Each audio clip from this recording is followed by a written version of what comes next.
Disclaimer. All I am is a paralegal, forensic investigator, and analyst. I do not know it all. No human does. This is my research and findings in my investigation of a horrid event. If you don't like what I've found, join the club. I don't like it either. If you don't believe what I've found, conduct your own investigation. If you owe any lawfully created government agency any lawful, properly assessed tax, my recommendation is for you to pay it. This country needs for all of us to watch much less TV and study how to bring it back to God through the person of Jesus Christ. My name is Brady Byram, and I have the absolute proof that Kent and Joe Hovind were not guilty of the crimes they were convicted of. This video series is intended to educate the public on the depth and scope of fraud that was committed by the IRS agents, the federal prosecutors, and the judge against Kent and Joe Hovind in federal court in 2006. It is our hope that the evidence within these videos will vindicate the Hovinds and boost the creation science evangelism ministry to a much greater magnitude than ever before, all for God's glory.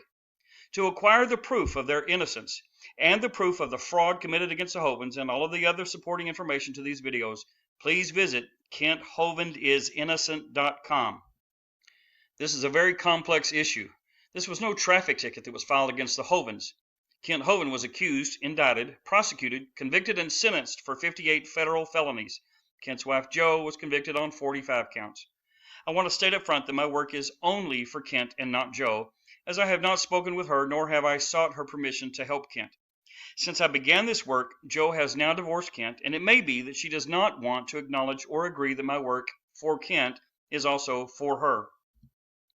It is the plan of the lawyers who are stepping up to the plate to work at reversing these fraudulent charges against Kent, to use the information I found in my research.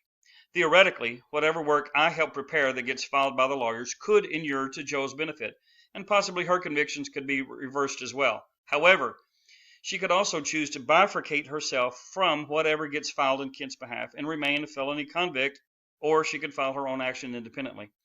Jo or her lawyer will be given a complete set of this information for her to use if she chooses. Because this is a complex issue, the research into the core accusations, statutes, regulations, and case law are even more complex. I'm going to ask you for your undivided attention. This issue was so complex that I had to produce a series of videos instead of making one long one. When interruptions arise, as they likely will, please pause where you are and continue watching when you can focus on what I have found and laid out for you. Please do this for the Hovind's sake and for the sake of the Creation Science Evangelism Ministry. I've had to read literally thousands of pages of law, regulations, and case law over the last year since I first got a copy of the indictment. I worked hard to break these issues down into their more understandable parts.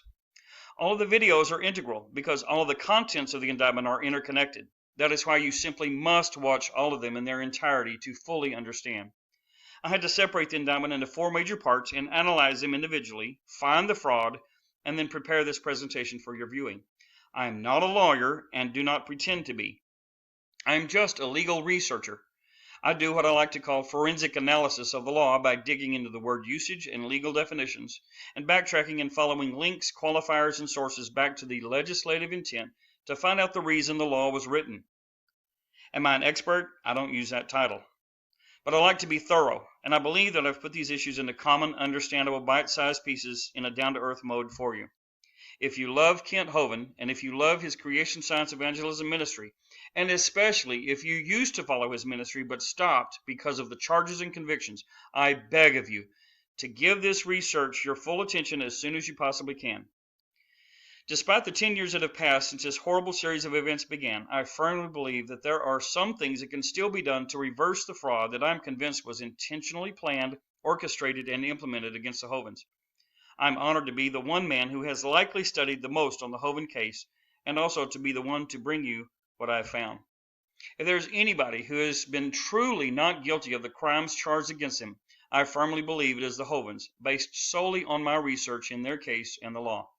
True criminal justice is not merely defined as making sure that everyone charged gets convicted.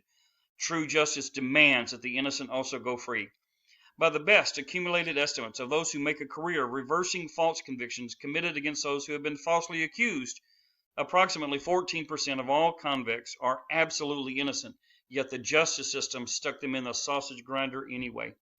It is my hope that the entire Christian community across this blessed United States of America would view these videos. And even if nothing else changes, if these fraudulent criminal convictions were to still stand unreversed after all that we have planned, that nonetheless every church pastor would still pick up the phone and invite Kent Hovind out to minister to their congregation as only he can do. I know Kent enough to know that he wants to be literally used up until his last breath for the kingdom of God.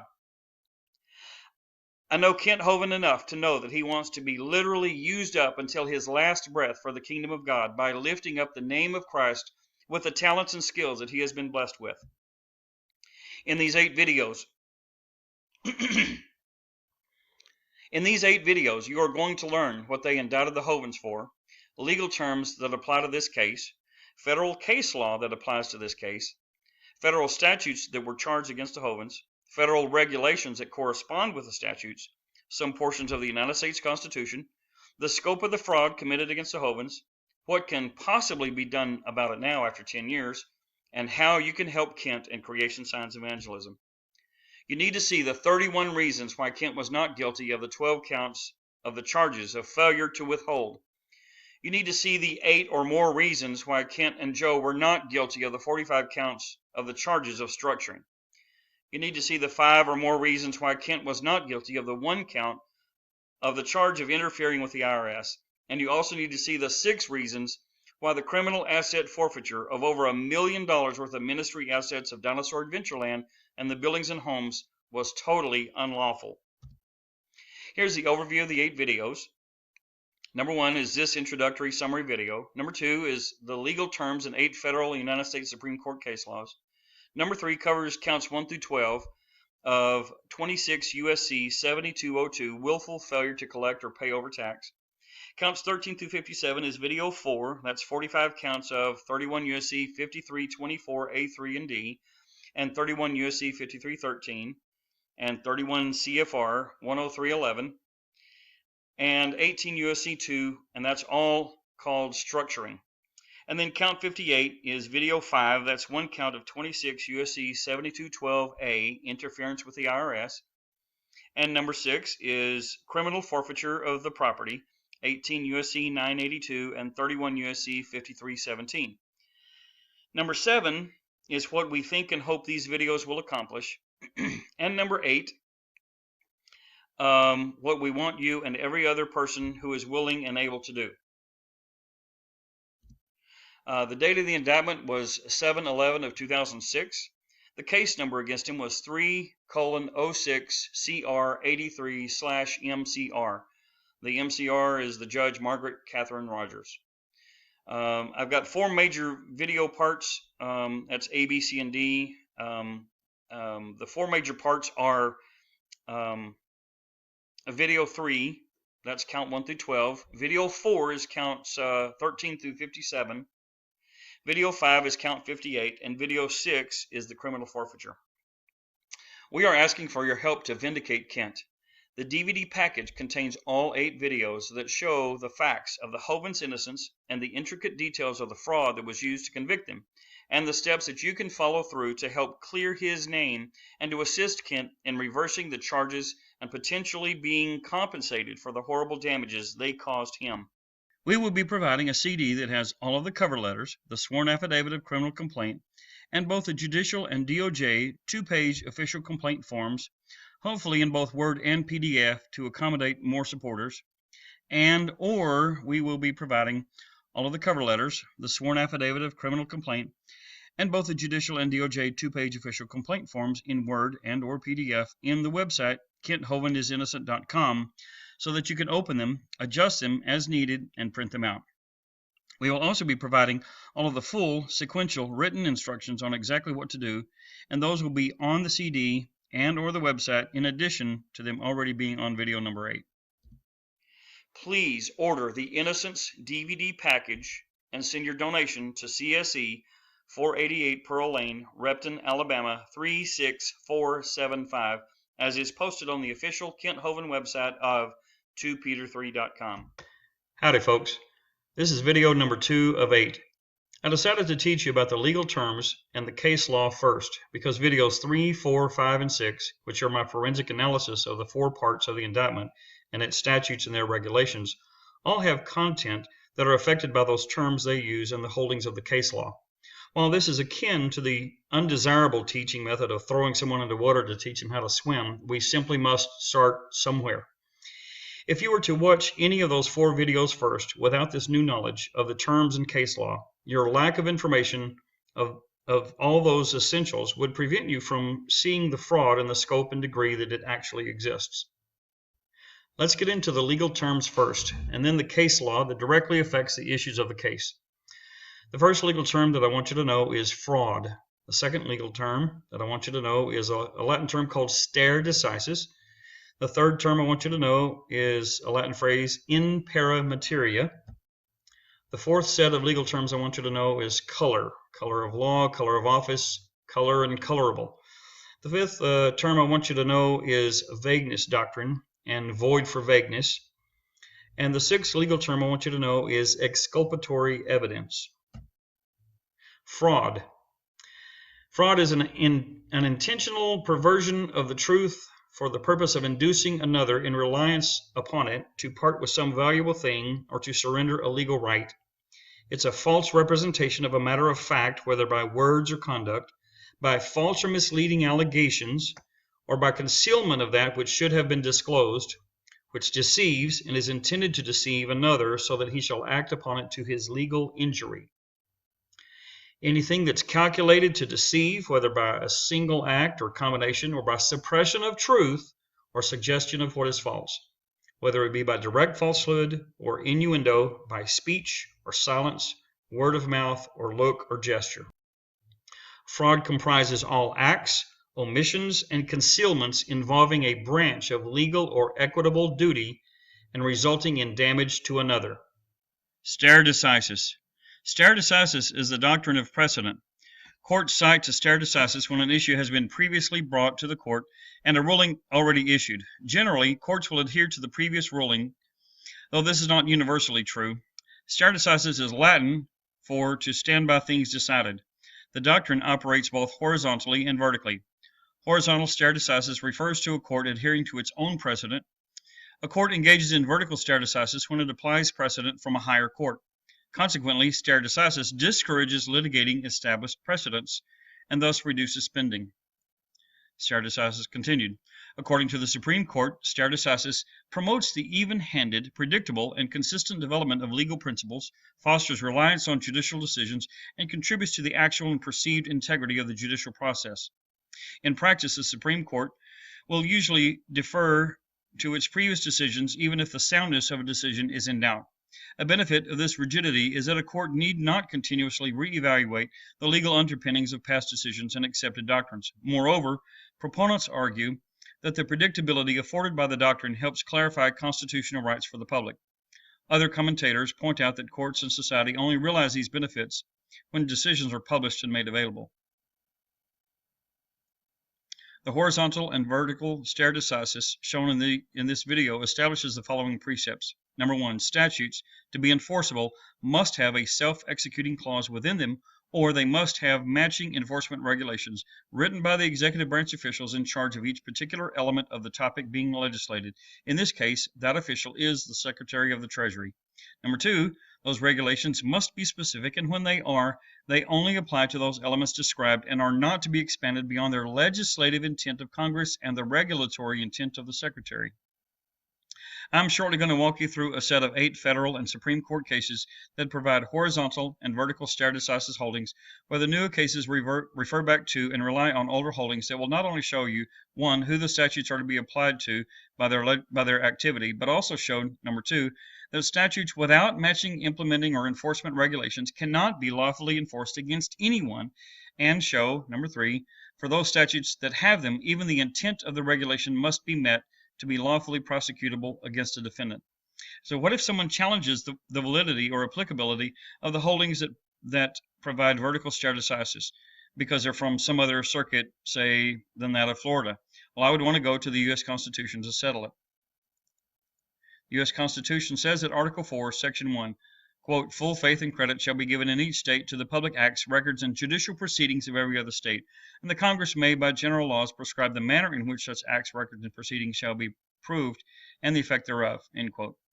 In paramateria, it's Latin, it means upon the same subject, a designation applied to statutes or general laws that were enacted at different times but pertain to the same subject or object.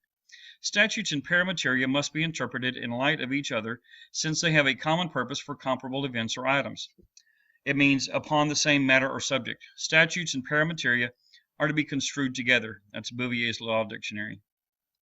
How does this paramateria apply? Well, if I were to show you one federal statute paragraph by itself, and I will, it may look powerful and sound harsh and inescapable, but when that entire statute is laid out on a table with all of its qualifier or modifier statutes and all of its regulations, if it has any, an entirely different picture will likely surface. This is something that prosecutors did not want to do for the jury, because that could have and likely would have come to a very real reasonable doubt as to the Hovinds' guilt, easily given them proper reason to return with a verdict of not guilty. Now I'm going to lay them all out in paramateria in each video, and you, as a reasonable reader and video viewer, will be able to then interpret their correct and true plain meaning in light of each other, since they have a common purpose for comparable events or items for your full education. Color of law. This is from Black's Law Dictionary, number 6. The appearance or semblance without the substance of legal right. Misuse of power, possessed by virtue of state law and made possible only because the wrongdoer is clothed with authority of state, is an action taken under color of state law. When used in the context of federal civil rights statutes or criminal law, the term is synonymous with the concept of state action under the 14th Amendment and means pretense of law, and includes actions of officers who undertake to perform their official duties. Color of law continued. Action taken by private individuals may be under color of state law for purposes of 42 U.S.C.A. Section 1983, governing deprivation of civil rights when significant state involvement attaches to action. Color of law continued. Acts under color of any law of a state include not only acts done by state officials within the bounds or limits of their lawful authority, but also acts done without and beyond the bounds of their lawful authority, provided that, in order for unlawful acts of an official to be done under color of any law, the unlawful acts must be done with such official, while such official is purporting or pretending to act in the performance of his official duties. That is to say, the unlawful acts must consist in an abuse or misuse of power which is possessed by the official only because he is unofficial, and the unlawful acts must be of such a nature or character and be committed under such circumstances that they would not have occurred but for the fact that the person committing them was an official then and there exercising his official powers outside the bounds of lawful authority. Color of office. The pretense of official right to do an act made by one who has no such right. An act under color of office is an act of an officer who claims authority to do the act by reason of his office when the office does not confer on him any such authority. Color. Color is an appearance, semblance, or simulacrum, as distinguished from that which is real. A prima facie or apparent right, hence a deceptive appearance, a plausible, assumed exterior concealing a lack of reality, a disguise or pretext. See also colorable. Colorable, that which is in appearance only and not in reality, what it purports to be, hence counterfeit, feigned, having the appearance of truth. I want to cover the vagueness doctrine. Under this principle, a law, example given a criminal statute, which does not fairly inform a person of what is commanded or prohibited, is unconstitutional as violative of due process. The doctrine originates in due process clause of 14th Amendment and is basis for striking down legislation which contains insufficient warning of what conduct is unlawful. It requires that penal statutes give notice to ordinary persons of what is prohibited and provide definite standards to guide discretionary actions of police officers so as to prevent arbitrary and discretionary law enforcement. See also void for vagueness doctrine. And that's where we're going to go next. Void for vagueness doctrine. A law which is so obscure in its promulgation that a reasonable person could not determine from a reading what the law purports to command or prohibit is void as violative of due process. The doctrine means that criminal responsibility should not attach where one could not reasonably understand that his contemplated conduct is proscribed. Exculpatory statement or evidence. a statement or other evidence which tends to justify, excuse, or clear the defendant from alleged fault or guilt. Declarations against declarant's interest, which indicate that defendant is not responsible for crimes charged. Evidence which extrinsically tends to establish defendant's innocence of crimes charged, as differentiated from that which, although favorable, is merely collateral or impeaching.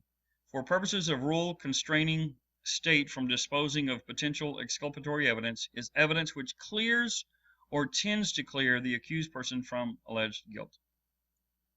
Now, because some of the case law is very long, I created synopses for each of the eight major cases, providing the most pertinent quotes that prove the Hovinds' innocence and place them first in video 2. Then the full version repeat follows immediately after those synopses for those who want to read where the quotes came from. That would be called the lawyer's version.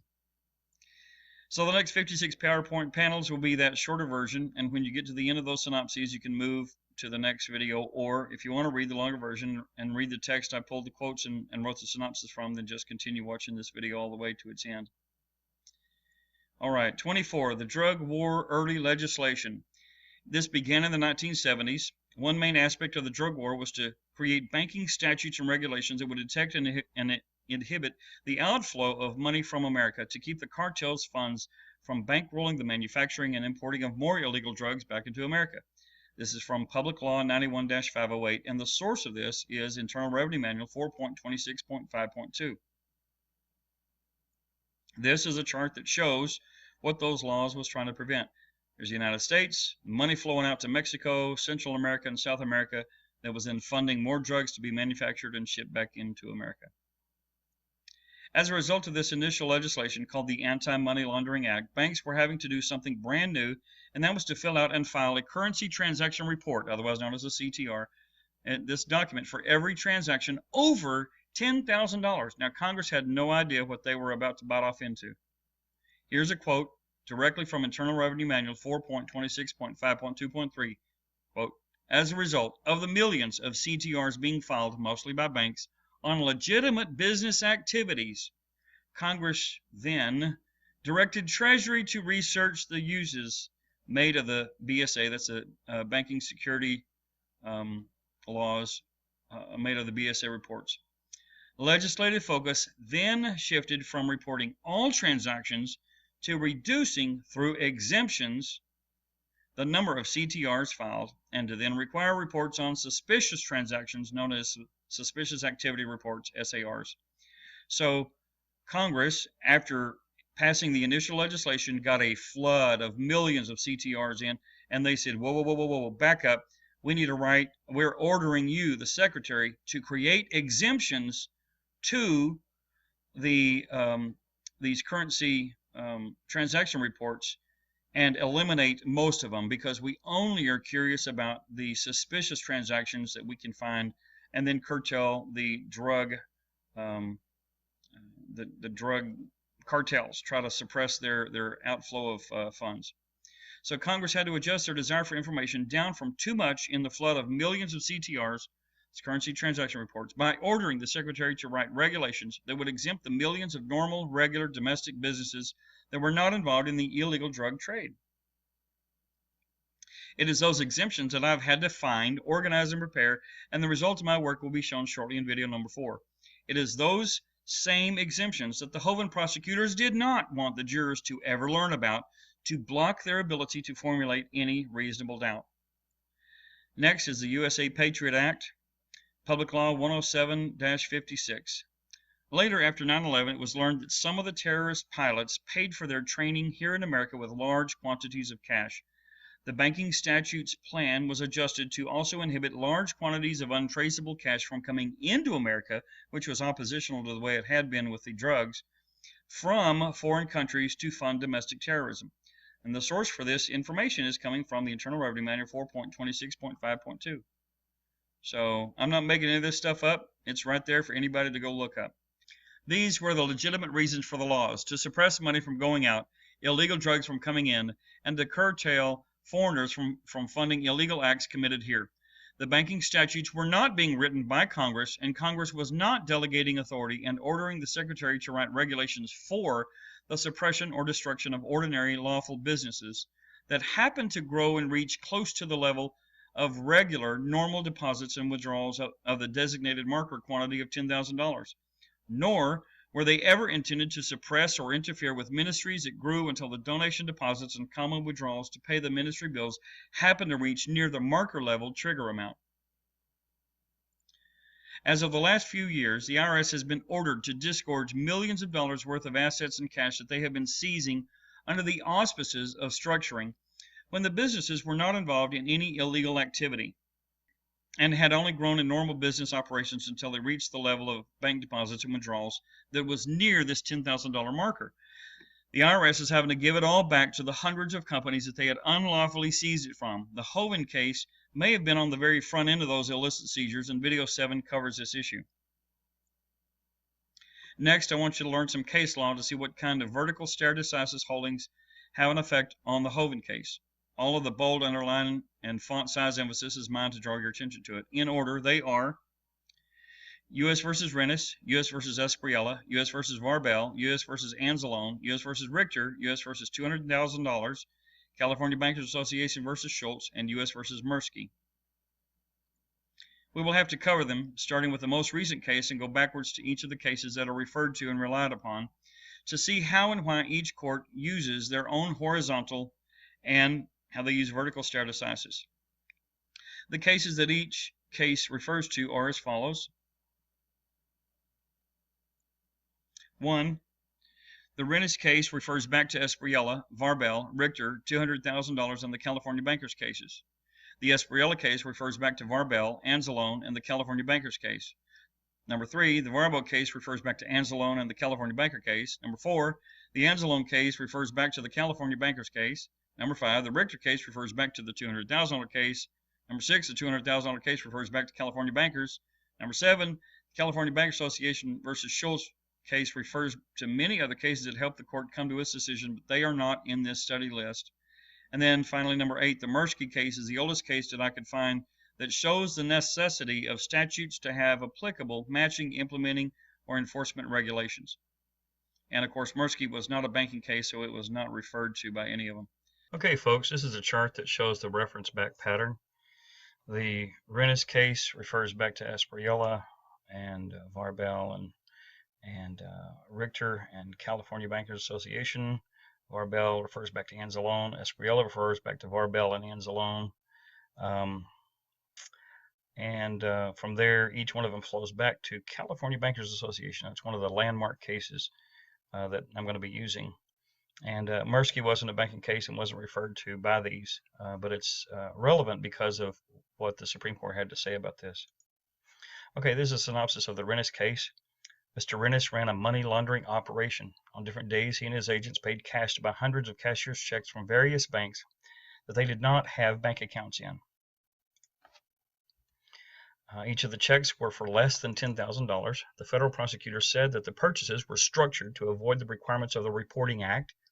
The IRS wants banks to file CTRs, that's Form 4789, on all transactions over $10,000.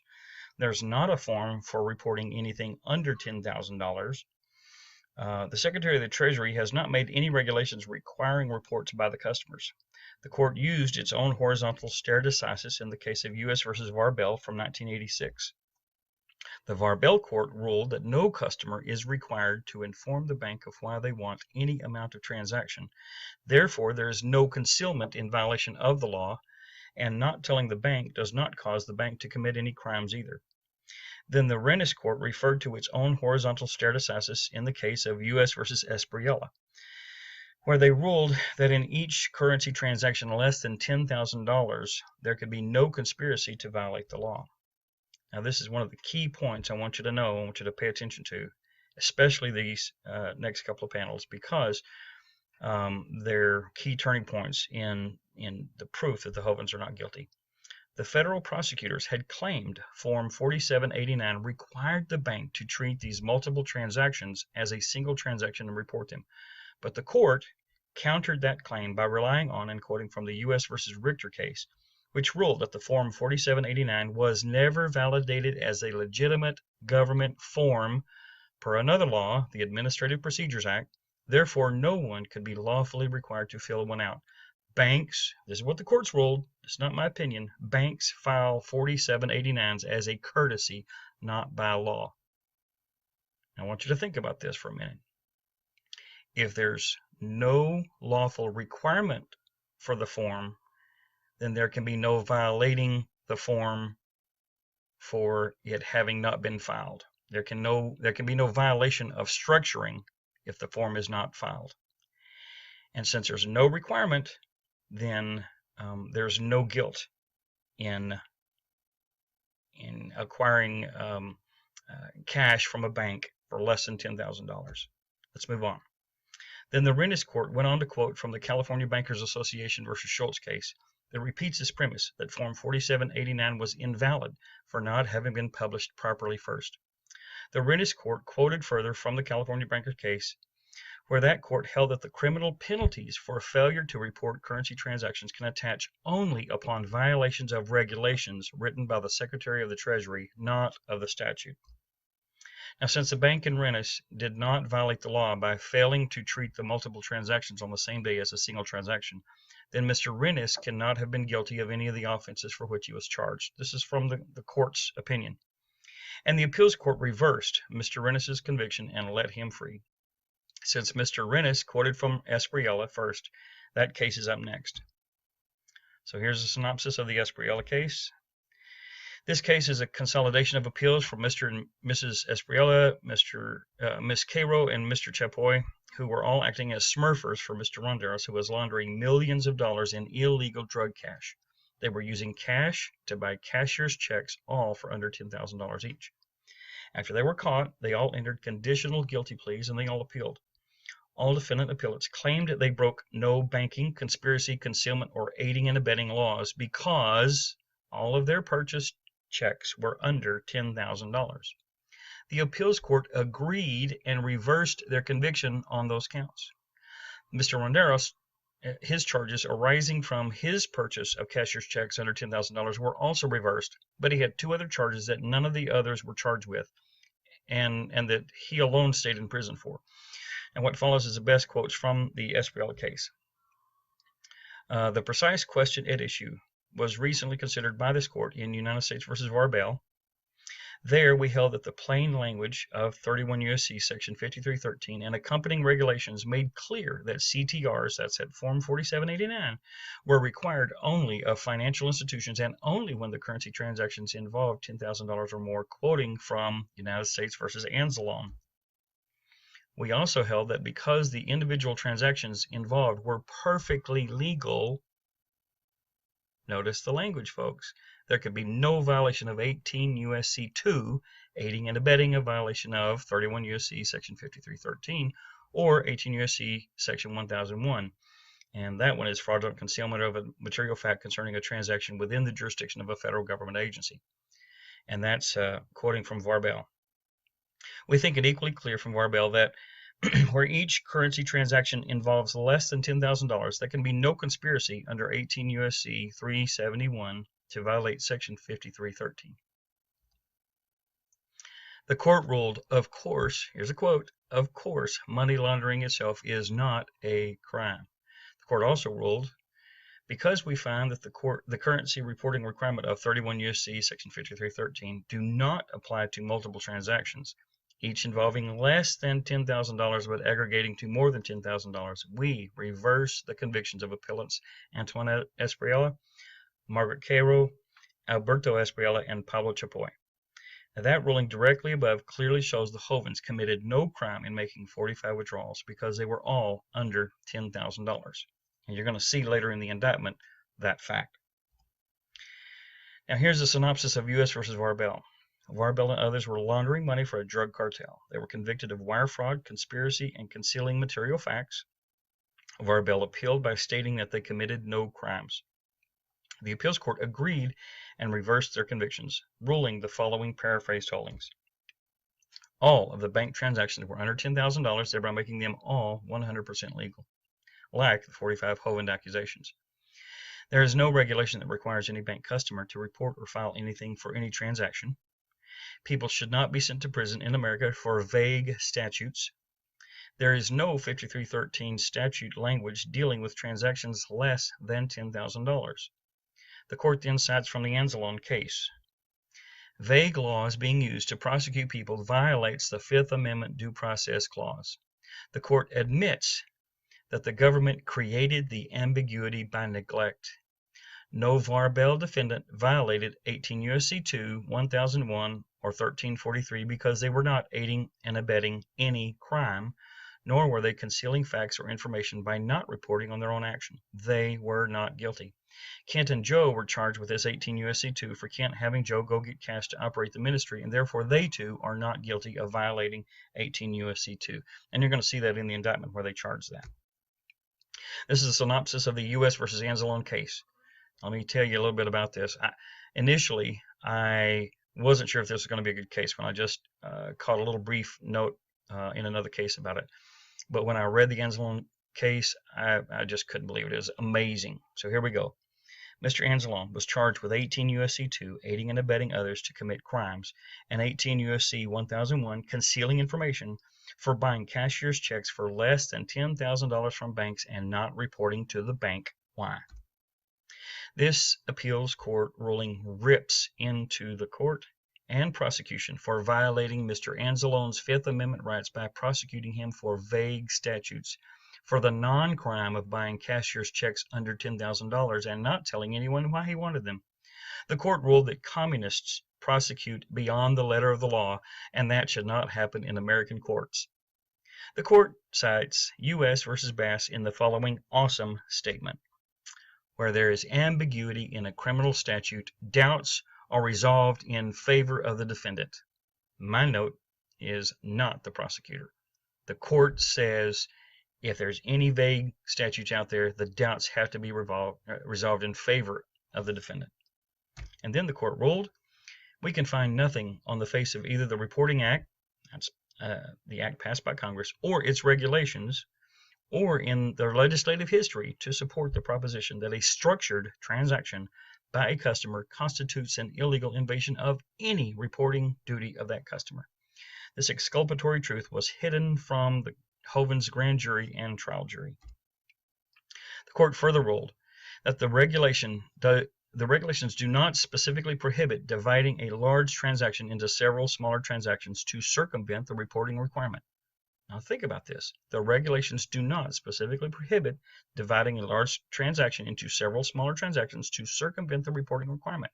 What this means is that people can lawfully conduct as many banking transactions under $10,000 that they want, 1, 45, or hundreds. This eliminates the criminality of the Hovinds on those 45 structuring counts. Neither legislation by Congress nor regulations written by the Secretary of the Treasury should punish acts of people by implication. Mr. Anzalone was under no duty to tell the bank why he wanted the money or the way he asked for it. Comparing a sensible approach to a constitutional approach on how to prosecute people for vague statutes, courts should choose the constitutional side to protect the people's rights. This is not my opinion. This is the court's ruling. Okay, so here is the synopsis of the U.S. versus Richter case. Now, Richter, he was an attorney, and the other three defendants were asked, he and the others were asked in an undercover sting operation by government agents to launder an extremely large amount of cash out of the United States into a foreign bank account in Switzerland that, as told to them, was from illegal drug sales. They agreed to do so, each conducting one or more elements of a multifaceted plan, and over a span of time laundered a total of $1.35 million out of the USA by opening up multiple bank accounts under $10,000 and transferring the funds by wire, electronic fund transfers, through Chicago banks to Yugoslavia and then to Switzerland. The charges for each of the wire transfers were dismissed because they were all under $10,000. This is the first of the 8 or more defenses to the Hovinds 45 structuring charges from Reinis, Espriella, Varbel, and Anzalone. The IRS Form 4789 was never promulgated pursuant to notice and comment procedures of the Administrative Procedures Act. And this is the second, and I believe the most powerful, of the 8 or more defenses to the Hovinds 45 structuring charges from Richter, $200,000, and the California bankers case. Even the banks have no duty to file a CTR in the multiple deposit situation citing United States versus $200,000.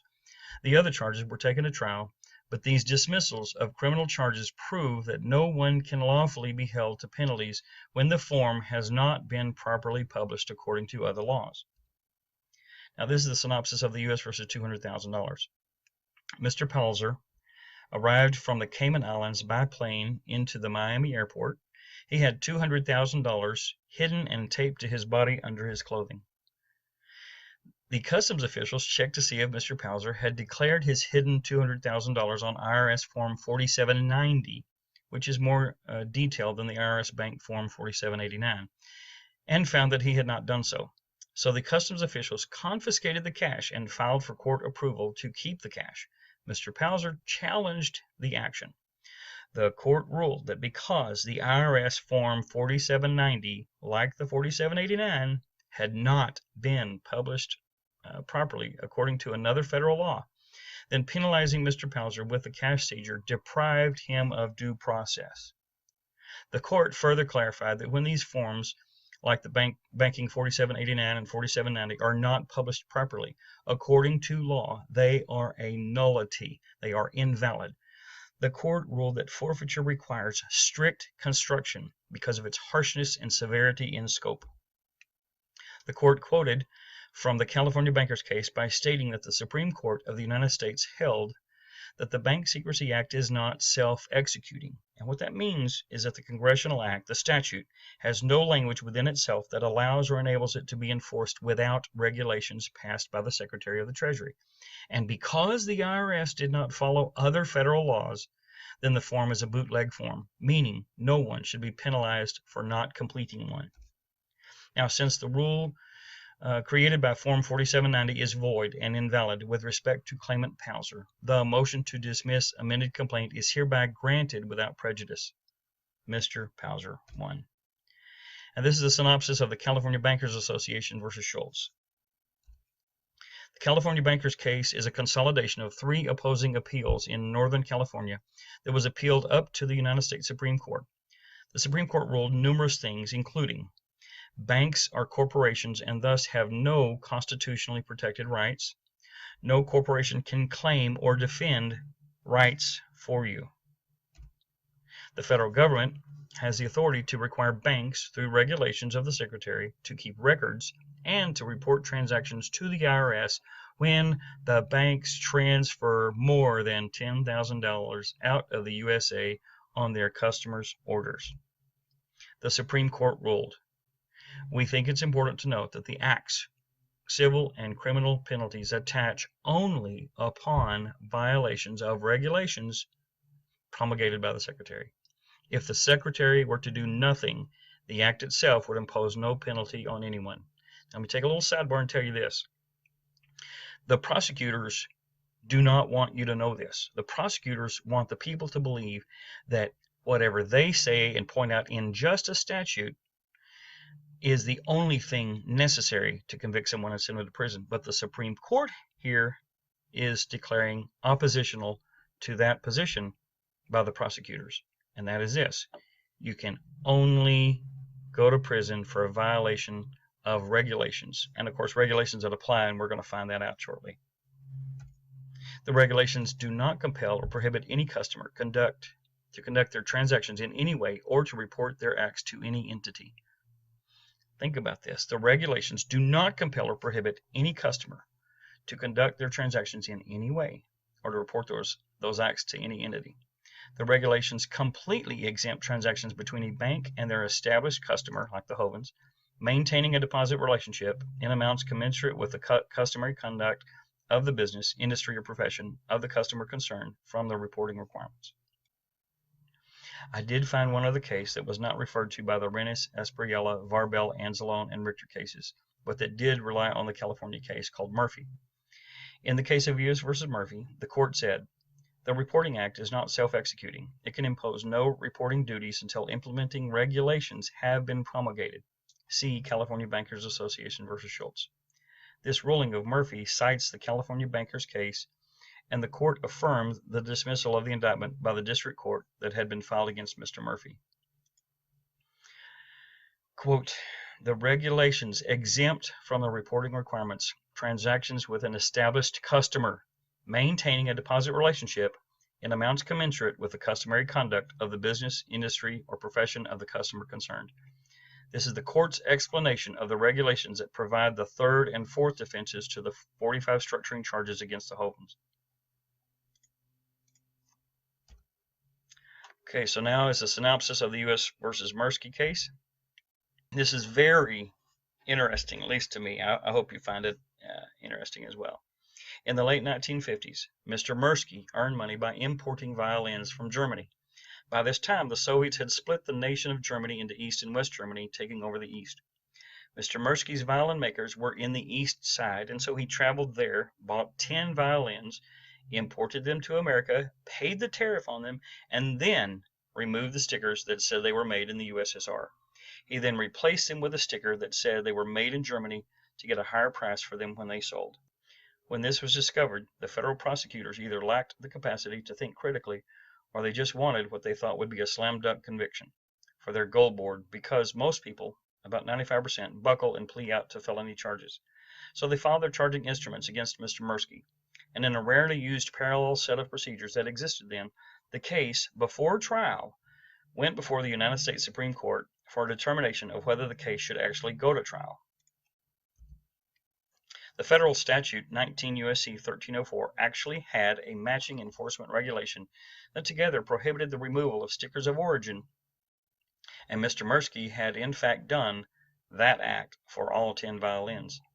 However, the Supreme Court, in its wisdom, determined that the intent of the regulation was strictly for the tariff, not for notifying the end user or consumer of the place of origin of the item. Because Mr. Mersky had removed the stickers of origin after he imported them and after he had paid the tariff tax, then his removing them was not illegal. The Supreme Court ruled that even the intent of the regulations is essential in regard to a criminal prosecution, and they ordered the charges to be dismissed. Remember this proper application of the intent of the regulations in the 3 sets of charges, counts 1 through 12, counts 13 through 57, and count 58 against the Hovinds. Now this is the end of the brief synopsis. If you want to, please continue further down to read where they came from.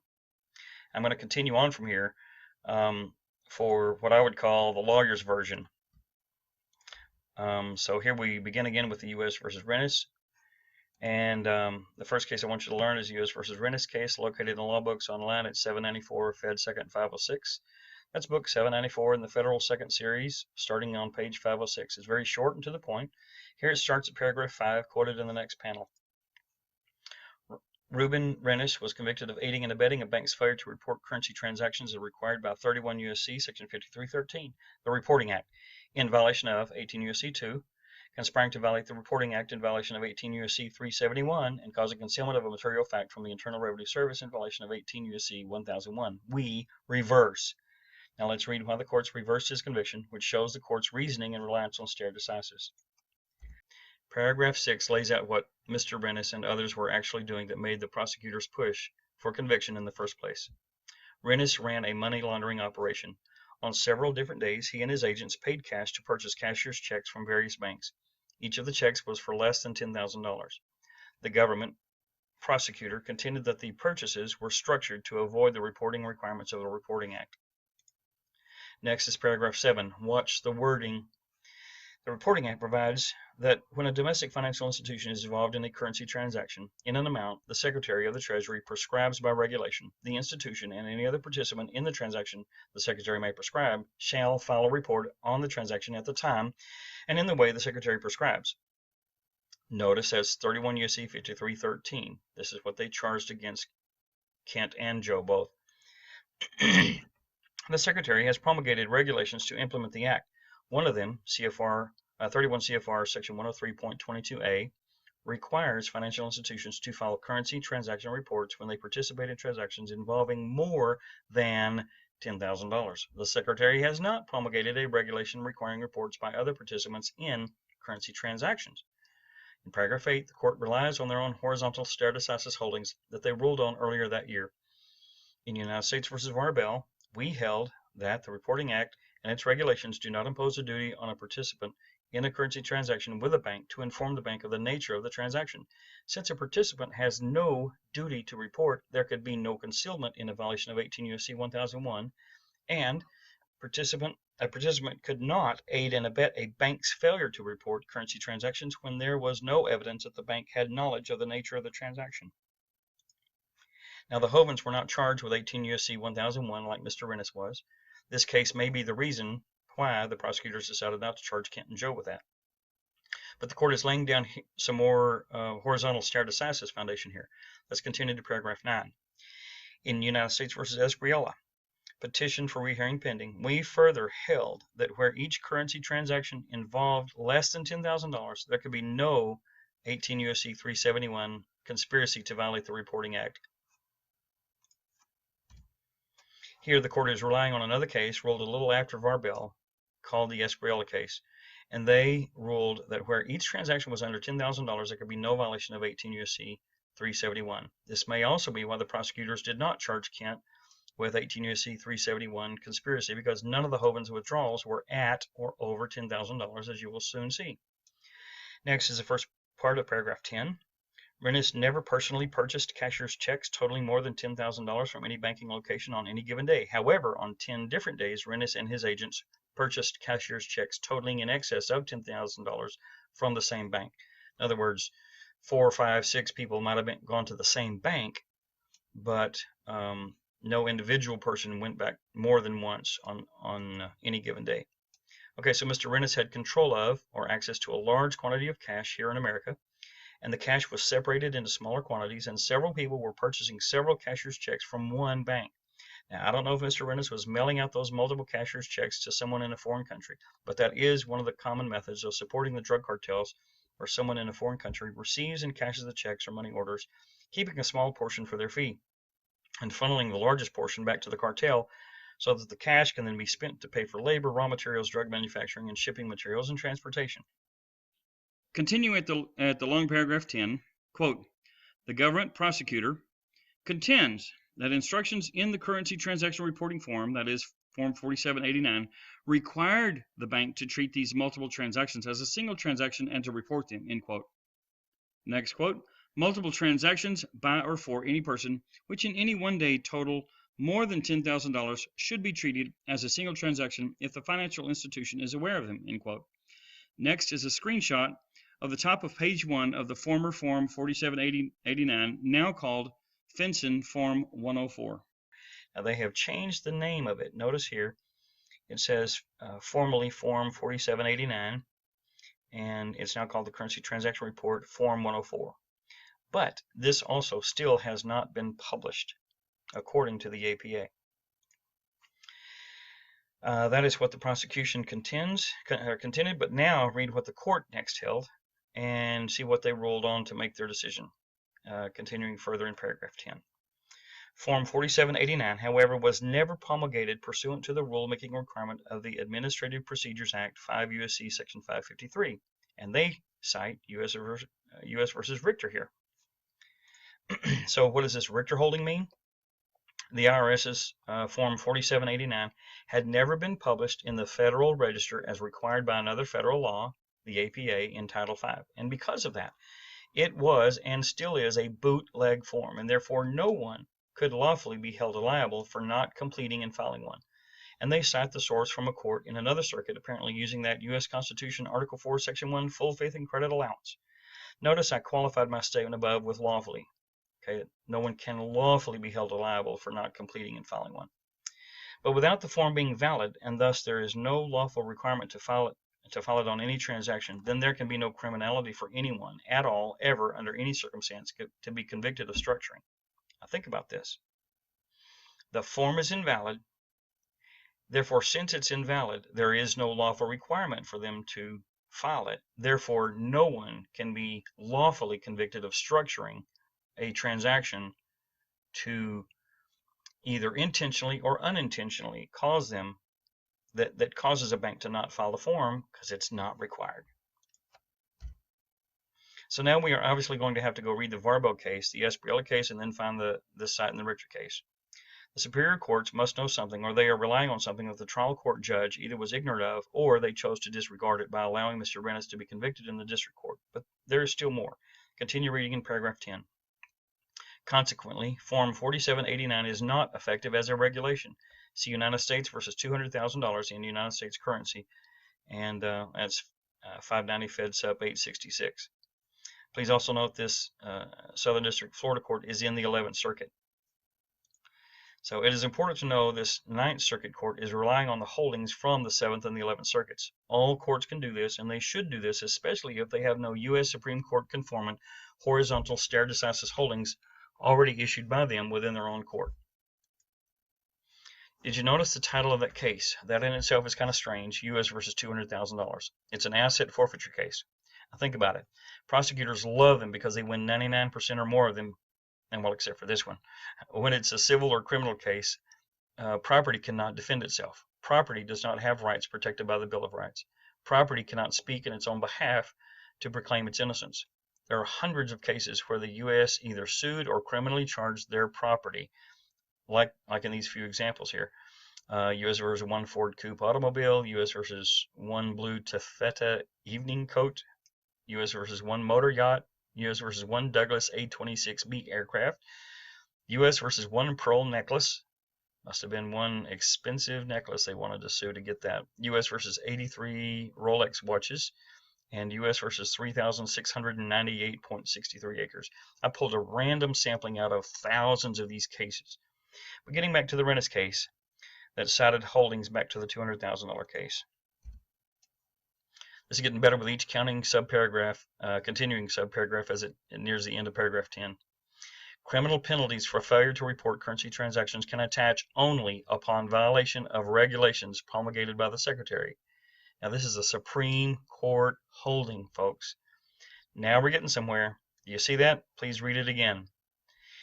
It attaches only upon violations of the regulations promulgated by the Secretary. There must be a regulation for there to be a criminal act violation.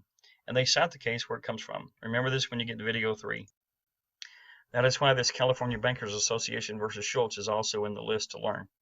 That California case is very long, and it would be offensively burdensome to dump that on you in a PowerPoint presentation, paragraph by paragraph. I simply will have to excerpt that one out for you.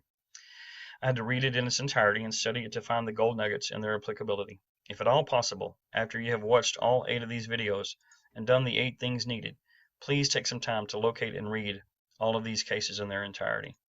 And now for the last part of paragraph 10 and 11 of the Reinis case.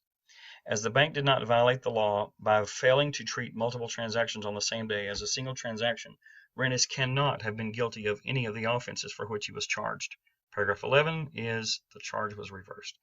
So Mr. Reinis was breaking up a large quantity of cash into smaller amounts, and he and others were buying up certified checks, all for amounts less than $10,000, and his conviction on structuring, conspiracy, and concealment of material facts was overturned because none of their transactions were over $10,000. What Kent was doing while he was attending to other ministry tasks was having Joe make an average of less than 4 withdrawals of cash per month, and never 2 in any one day. This is Joe's only charge, all less than $10,000 each. That had been previously deposited into their account by them in the first place, earlier that week or in the previous weeks, that had been A, collected in person from church donations gathered when Kent would travel and speak about 900 times per year, and B, from hundreds of credit card orders for ministry books that came in by phone or mail, and C, from cash and check donations that arrived by mail, and D, credit card donations that came in over the phone every month. Okay, these withdrawals of cash were from their one personal bank account used to pay the daily bills and costs of the growing ministry, Creation Science Evangelism. The ministry had grown from a few $100s in donations at first over the many years since 1989 to a level which had over 40 people helping in the Dinosaur Adventureland ministry and shipping and receiving, with normal, regular expenditures reaching several $100,000 per year. God was blessing this ministry. They weren't building mansions. They weren't buying luxury cars. They weren't buying gold bars and bulk diamonds. They were spending the money on the ministry as each need arose. Neither Kent nor Joe were buying cashier's checks with cash accumulated from drug deals to mail checks or money orders out of the country to some drug cartel leader like El Chapo. They were not mailing, wiring, or smuggling any amount of money out of America in any form or condition for themselves or to anybody else. They were not receiving drug money and buying up assets for a cartel to be delivered to drug mules. And they were not receiving money from terrorist organizations and distributing it to foreign students who overstayed their visa to help them learn to fly planes to kill Americans here. Kent and Joe were spending every last dollar of these ministry donations on ministry needs and orders just the way the donating people trusted and wanted them to do, period. Now for the second case. Here we have U.S. versus Espriella. This case is actually a consolidation of appeals from the following people: Alberto de la Espriella, the husband; Antoinette de la Espriella, the wife; Margaret Cairo; Pablo Chapoy; and Gustavo Ricardo Ronderos, all umbrellaed under the one name de la Espriella, who were all working together, charged together, and all filed conditional guilty pleas with the court, and then they all appealed. This case was also in the Ninth Circuit and was held in 1985. We'll start with paragraph 1. These consolidated appeals challenged convictions resulting from a scheme to launder funds derived from narcotics transactions. Following return of a 19-count indictment, appellants Antoinette Espriella, Margaret Cairo, Alberto Espriella, and Pablo Chapoy each entered conditional guilty pleas to one count of conspiracy to violate the currency reporting laws and to defraud the government in violation of 18 U.S.C. Section 371 and 31 U.S.C. Sections 5313, 5322, and one count of fraudulent concealment of material facts from the Internal Revenue Service relating to the filing of currency transaction reports in violation of 18 U.S.C. Sections 1001. Appellant Ronderos also conditionally pled guilty to one count of violating 18 U.S.C. Section 1001. That's count 10. In addition, he entered conditional guilty pleas to one count of conspiracy to aid and abet the possession and distribution of cocaine in violation of 18 U.S.C. Section 2 and 21 U.S.C. Section 846, that's count 1, and one count of causing a financial institution not to file CTRs in violation of 18 U.S.C. 2 and 31 U.S.C. Section 5313, 5322. It's count 7. Finally, based on stipulated facts, the district court found Ronderos guilty of one count of operating a currency exchange business that failed to file CTRs, again in violation of 18 U.S.C. Section 2 and 31 U.S.C. 5313 and 5322. That's count 6. Appellants entered their pleas while preserving for appeals their contention that the indictment failed to allege a crime under 31 U.S.C. Sections 5313 and 5322. We agree and therefore reverse the convictions as to all appellants except Ronderos. We reverse Ronderos' convictions on count 7 and 10, and we affirm his convictions on count 1 and 6. The indictment charged that between 1982 and 1984, appellants were involved in a scheme to convert millions of dollars in U.S. currency derived from cocaine trafficking into negotiable instruments such as cashier's checks. Ronderos, as apparent kingpin of this money laundering operation, employed the other appellants as runners, who each day carried large sums of currency to various banks and converted the cash into cashier's checks or other negotiable instruments. Under 31 U.S.C. Section 5313, financial institutions must file CTRs with the IRS for every currency transaction in excess of $10,000. Of course, that part is just citing the statute, not the case law.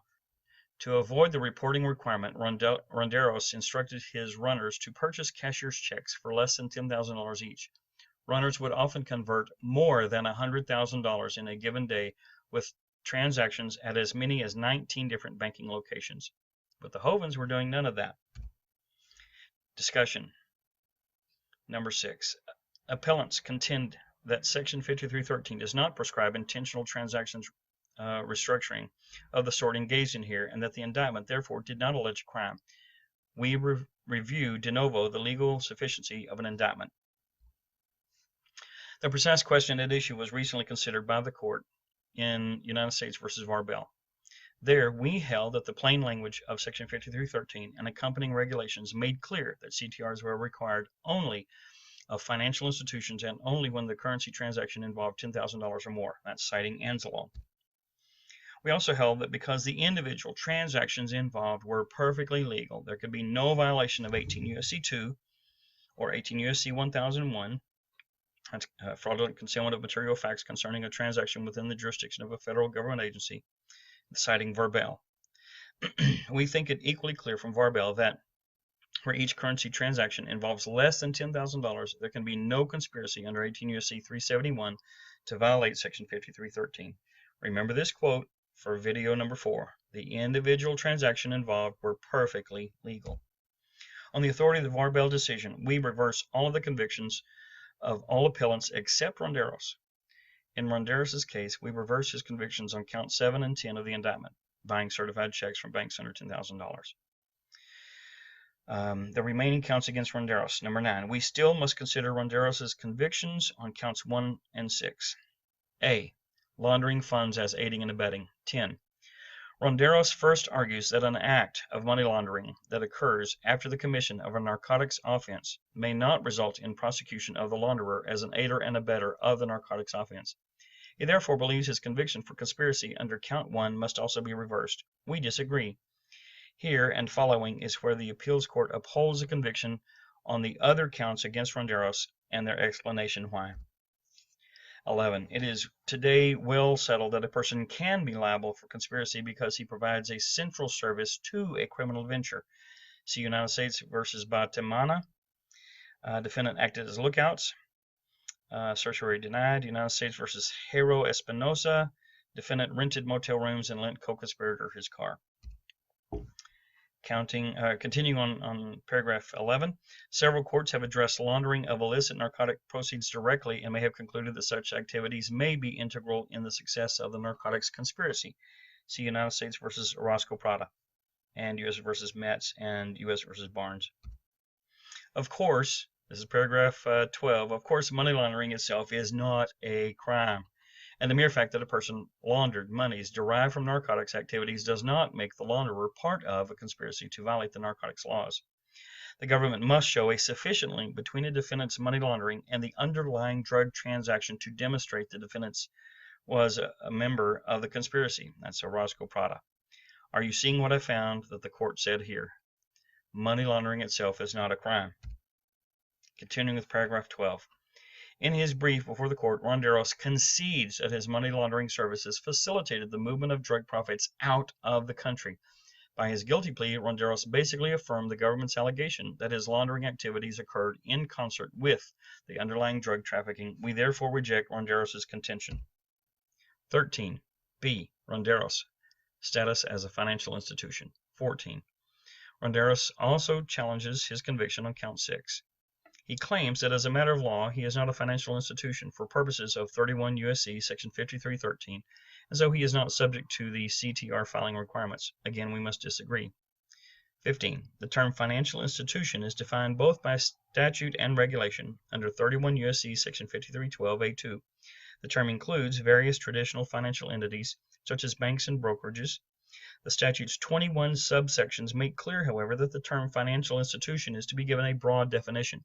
Indeed, 31 U.S.C. section 5312A2U states that financial institutions is to include any business or agency carrying out a similar, related, or substitute duty or power the Secretary of the Treasury prescribes. The Secretary's regulations are also quite broad, including in the definition of financial institution any person who engages as a business in dealing in or exchanging currency as, for example, a dealer in foreign exchange, or a person engaged primarily in the cashing of checks, 31 CFR section 103.11. These definitions are consistent with Congress's intent to create a sweeping law enforcement tool for locating, inter alia, large transfers in currency of the proceeds of unlawful transactions. Make note of that, please. Unlawful transactions. As the Supreme Court has stated, Congress recognizes the importance of reports of large and unusual currency transactions in ferreting out criminal activity and desiring to strengthen the statutory basis for requiring such reports. They're citing California Bankers Association versus Shultz, and here it is again. 17. The Goldberg Court recently addressed the very question presented here, and it concluded, after a thorough review of the legislative history, that the definition of 31 CFR section 103.11 and 31 U.S.C. 5312A2 were sufficiently broad to include launderers within the term financial institution, as that term is used in 31 U.S.C. 5313. See Goldberg. We find that reasoning persuasive and hold that Ronderos could be a financial institution for purposes of that for the offense charged. Ronderos apparently does not dispute that if he is a financial institution, he violated the reporting requirement. The stipulated facts that he agreed to made clear that Ronderos engaged in drug cartel laundering activities, that several transactions he handled involved currency amounting to more than $10,000, and that he failed to file CTRs. We therefore reject his attack on the Count 6 conviction. Because Ronderos was actively receiving drug sales cash in very large quantities, then he did, according to this court, loosely fit the definition of a financial institution based upon his stipulated facts. But Kent and Joe were never doing any of those activities that were accused against Ronderos, or of his agents who were out buying money orders to be sent out of the country. Next, we could skip over paragraphs 19 through 24, but they do contain some non-Hovind case-related holdings that I also want you viewers to see for your personal education. C. Search of Ronderos' trash. 19. As part of their investigation, federal agents searched trash containers placed for curbside collection outside Ronderos' home. The agents discovered various documents in the trash that were used to obtain a search warrant and were introduced as evidence at trial. Ronderos argues that the district court erred in not suppressing this evidence as obtained in violation of the Fourth Amendment. We find this argument to be without merit. Warrantless searches of abandoned property do not violate the Fourth Amendment. So the court is considering your trash set out at curbside to be abandoned property. The question then becomes whether placing garbage for collection constitutes abandonment of the property. We join the other federal appellate circuits that have considered the matter and hold that it does. And there's the case law that they cite. Ronderos further argues that even if the search was permissible under federal law, it violated California law as the fruit should be suppressed. We disagree. First, following the June 1982 passage in California of Proposition 8, the state's search and seizure law is now generally coextensive with the federal law. Second, even if the search violated California law, the evidence would be admissible because it was obtained by federal officials in compliance with federal law. The evidence was properly admitted. 22. Dog alerts and failure to preserve evidence. 23. Finally, Ronderos challenges the district court's denial of his motion to suppress testimony that the narcotic sniffing dog, able to detect the scent of cocaine on currency, alerted when exposed to currency used by appellants to purchase cashier's checks. Ronderos argues that the government's failure to preserve the currency as evidence denied him due process by depriving him of the opportunity to examine the money, test for traces of cocaine himself, and retest the dog's ability to detect the drugs. 24. The Supreme Court's recent decision in California versus Trombetta controls our decision on this issue. In Trombetta, the court held that the Due Process Clause does not require law enforcement officers to preserve breath samples in order to introduce breath analysis tests at trial. Notice how the Circuit Court applies a Supreme Court DWI breath analysis case issue to this cocaine scent on cash issue. The court establishes a two-part test to determine whether the failure to preserve evidence constituted a due process violation. First, the unpreserved evidence must possess an exculpatory value that was apparent before the evidence was destroyed. In addition, the evidence must be of such nature that the defendant would be unable to obtain comparable evidence by other reasonable available means. As with breath samples in Trombetta, the currency involved here would not necessarily have been exculpatory. More important, Ronderos had ample opportunity to challenge the reliability of the dogs involved, but he made no attempt to do so. We therefore find that the district court did not err in denying the motion to suppress. Basically, Ronderos slept on his rights in challenging the dogs. Conclusion: because we found that the currency reporting requirement of 31 U.C. 5313 do not apply to multiple transactions, each involving less than $10,000 but aggregating to more than $10,000, we reverse the convictions of appellants Antoinette Espriella, Margaret Cairo, Alberto Espriella, and Pablo Chapoy. This is the first reversal. This is the first evidence and proof that the Hovinds are not guilty. This ruling was prior to the charges against the Hovinds. I'm going to repeat this. Because we found that the currency reporting requirements of 31 U.S.C. section 5313 do not apply to multiple transactions, which the Hovinds had 45, each involving less than $10,000, all 45 of the Hovinds withdrawals were in that $10,000 or less than $10,000 category. But aggregating to more than $10,000, we reverse the convictions. For the same reason, we reverse appellant Gustavo Ronderos' convictions on count 7 and 10 of the indictment. We also affirm the Ronderos' conviction on count 1 and 6 for the reasons discussed above. And then point 26 is affirmed in part and reversed in part.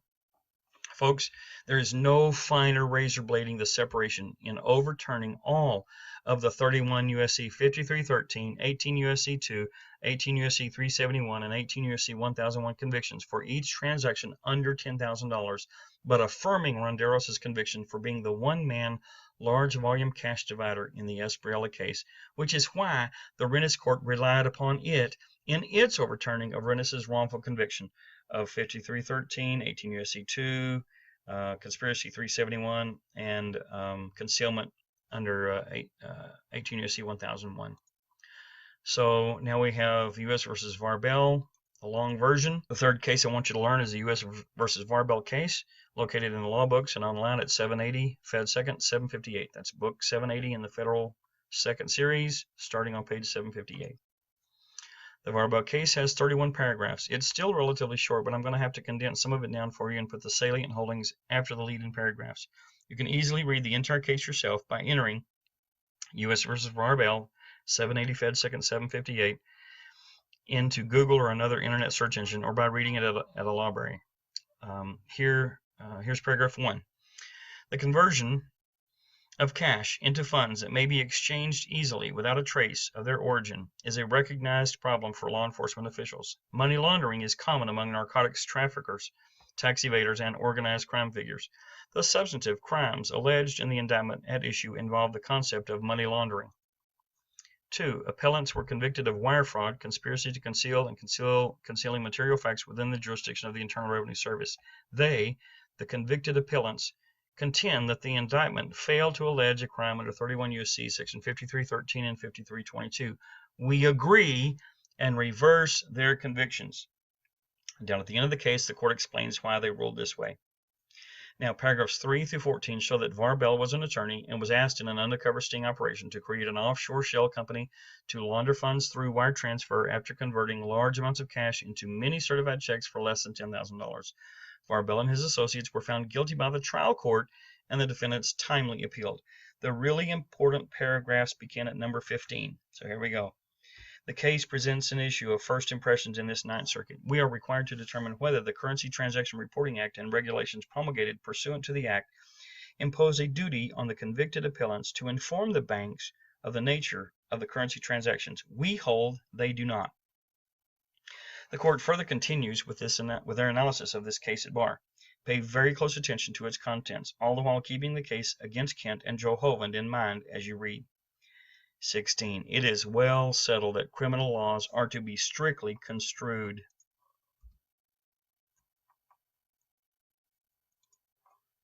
Continuing with paragraph 16, the court states, a penal statute must define the criminal offense with sufficient definiteness that ordinary people can understand what conduct is prohibited and in a manner that does not encourage arbitrary and discriminatory enforcement. Colinder versus Lawson. That is exactly what has happened in the Hovind case. I will show how the statute language is vague and it emboldened their accusers to misuse their delegated powers to attack a Christian minister, his wife, and a valid ministry.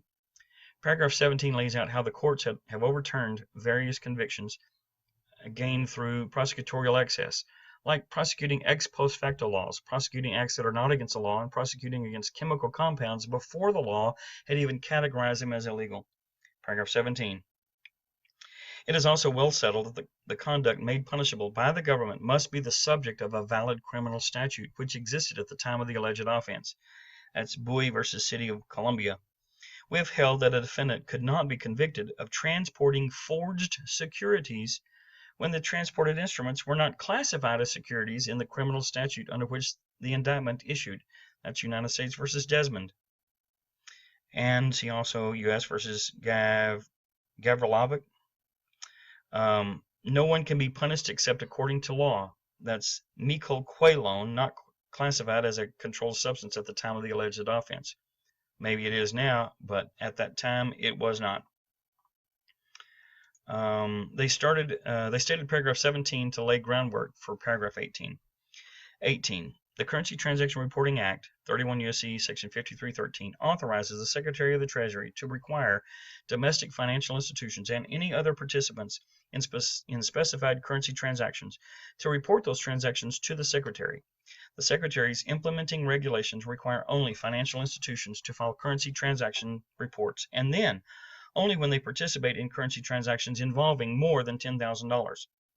The interpretation of these statutes and regulations raises a question of law which we review de novo. See United States versus Launder. We also review the sufficiency of an indictment de novo, U.S. versus Buckley. And here we go. Notice how the court relies on the matching regulations, looking for their combined plain meaning. We begin our interpretation by reading the statutes and regulations for their plain meaning. The plain meaning rule has its origin in United States versus Missouri Pacific Railroad. There, the Supreme Court stated that where the language of an enactment is clear and construction according to its terms does not lead to absurd or impractical consequences, the words employed are to be taken as the final expression of the meaning intended. The principle was more recently affirmed in Dickerson versus New Banner Institute, where the court stated, in determining the scope of a statute, one is to look first at its language. If the language is unambiguous, it is to be regarded as conclusive unless there is a clearly expressed legislative intent to the contrary.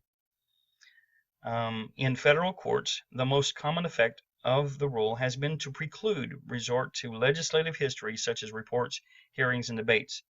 And that's citing Murphy, Old Maxims Never Die, the plain meaning rule and statutory interpretations in the modern federal court. Number 20.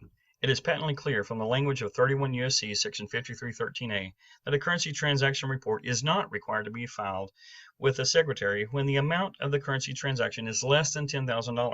The language of 31 CFR Section 103.22 is equally plain. Only financial institutions are required to file reports. Therefore, it is unnecessary for us to look to the legislative history in order to apply the regulation to situations other than those specified in the regulatory statute. So in the Hovind case, we will need to examine whether Margaret Catherine Rogers was ignorant of the law, which would indicate incompetence, or that she chose to intentionally disregard these already settled holdings, which would indicate corruption. Check out what the court said about the next case here, 21. The First Circuit was recently presented with a case quite similar to the one at bar. In United States versus Anzalone, the defendant purchased 3 cashier's checks from the same bank in one day. The checks totaled more than $25,000, but none exceeded $10,000 individually. On separate dates, Anzalone purchased 9 additional checks totaling $75,000, again, none of which individually exceeded $10,000. The bank did not file any reports concerning the transactions. So the Ninth Circuit is relying on the 7th and 11th, and now the First Circuit's holdings. 22. Anzalone was charged with violation of 18 U.S.C. 1001 and 2 and 31 U.S.C. Section 5313 and 5322. The essence of the charges, according to the prosecutor, was that Anzalone's failure to inform the bank of the structured nature of his transfers constituted an illegal scheme to avoid detection of these payments by causing the bank to fail in its duty to report them. That's U.S. versus Anzalone. At first, I was not sure this Anzalone case would be worth getting, but after reading it, I could not believe its content. So I definitely had to add it into the original 7 cases. I promise you're going to like it. I keep emphasizing the 18 U.S.C. 2 and 31 U.S.C. 5313 because I'm going to show you what they charged against Kent in later videos. Now, this is continuing to discuss the Anzalone case, which was reversed by the appeals court for the same reason as Reinis. The First Circuit held that the Reporting Act and its attendant regulations imposed no duty on Anzalone to inform the bank of the structured nature of his currency transactions. The court found that the application of criminal sanctions for engaging in the described activities would violate the fair warning requirements of the Due Process Clause of the Fifth Amendment. The indictment was accordingly dismissed. 24. We find the First Circuit's reasoning persuasive. The present ambiguity regarding coverage of the Reporting Act and its regulations has indeed been created by the government itself. Did you catch that? The government is the one at fault for failing to be specific in the statutes and the regulations. 31 U.S.C. 5313 extends its coverage to financial institutions and any other participant in the transaction. The Secretary could have required participants other than financial institutions to file a report. However, 31 CFR section 103.22 limits the reporting requirement to financial institutions only. See California Bankers Association versus Shultz. So this Anzalone court in the First Circuit, quoted here in the Varbel case, also relies on the California Bankers Association versus Shultz case, just like the Reinis case does. Can you see the importance of it? We agree with the First Circuit that 31 CFR section 103.22, in the face of the self-imposed limitation made upon the original power granted by 31 U.S.C. 5313A to the Secretary, would cause confusion in the minds of other participants in the transactions, that is, the customers, and could also lead them to conclude that they had been excluded from its affirmative duties, citing U.S. versus Anzalone. So here, the court stated that any reasonable person could easily and safely conclude that they had no duty to do anything to self-report, eliminating any criminal mind, mens rea, guilty intent, willfulness, or evil scheme on the part of any human who goes to a financial institution requesting one or even dozens of transactions under $10,000, and of course that would be on different days. Now the Ninth Circuit Court is going to continue in its Varbel ruling. 26. We conclude that the Reporting Act and its regulations did not impose a duty on appellants to inform the banks involved of the nature of their currency transactions. We believe that the application of criminal sanctions against appellants here would violate due process. And where is this due process supposed to be protected at? We're going to take a short detour and return quickly to the case law. Okay, due process rights are protected by the Fifth Amendment of the Bill of Rights of the United States Constitution. Here's the pertinent parts of the Fifth Amendment that apply to this Anzalone's case and thus the Hovind case. No person shall be deprived of life, liberty, or property without due process of law. The 9 years that he spent in prison is years of life that can never buy back.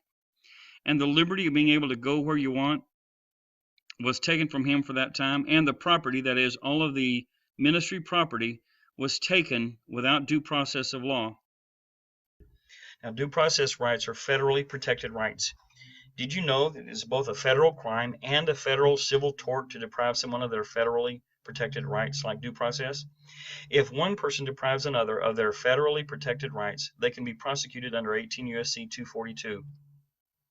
And if two or more people team up and deprive someone of their federally protected rights, they can be prosecuted under 18 U.S.C. 241.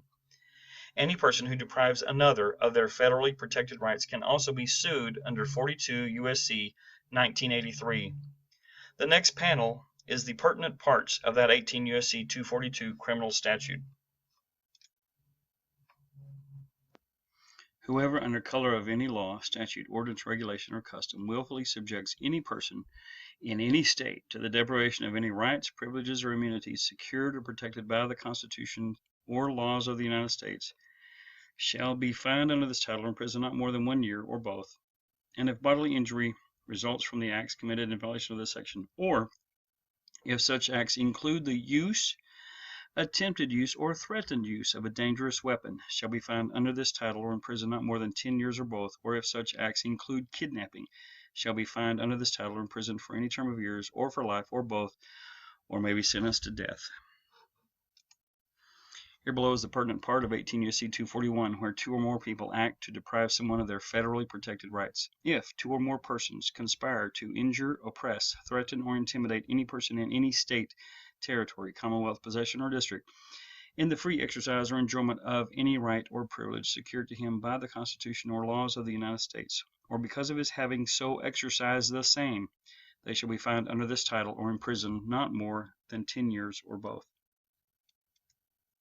Here is the pertinent part of 42 U.S.C. 1983.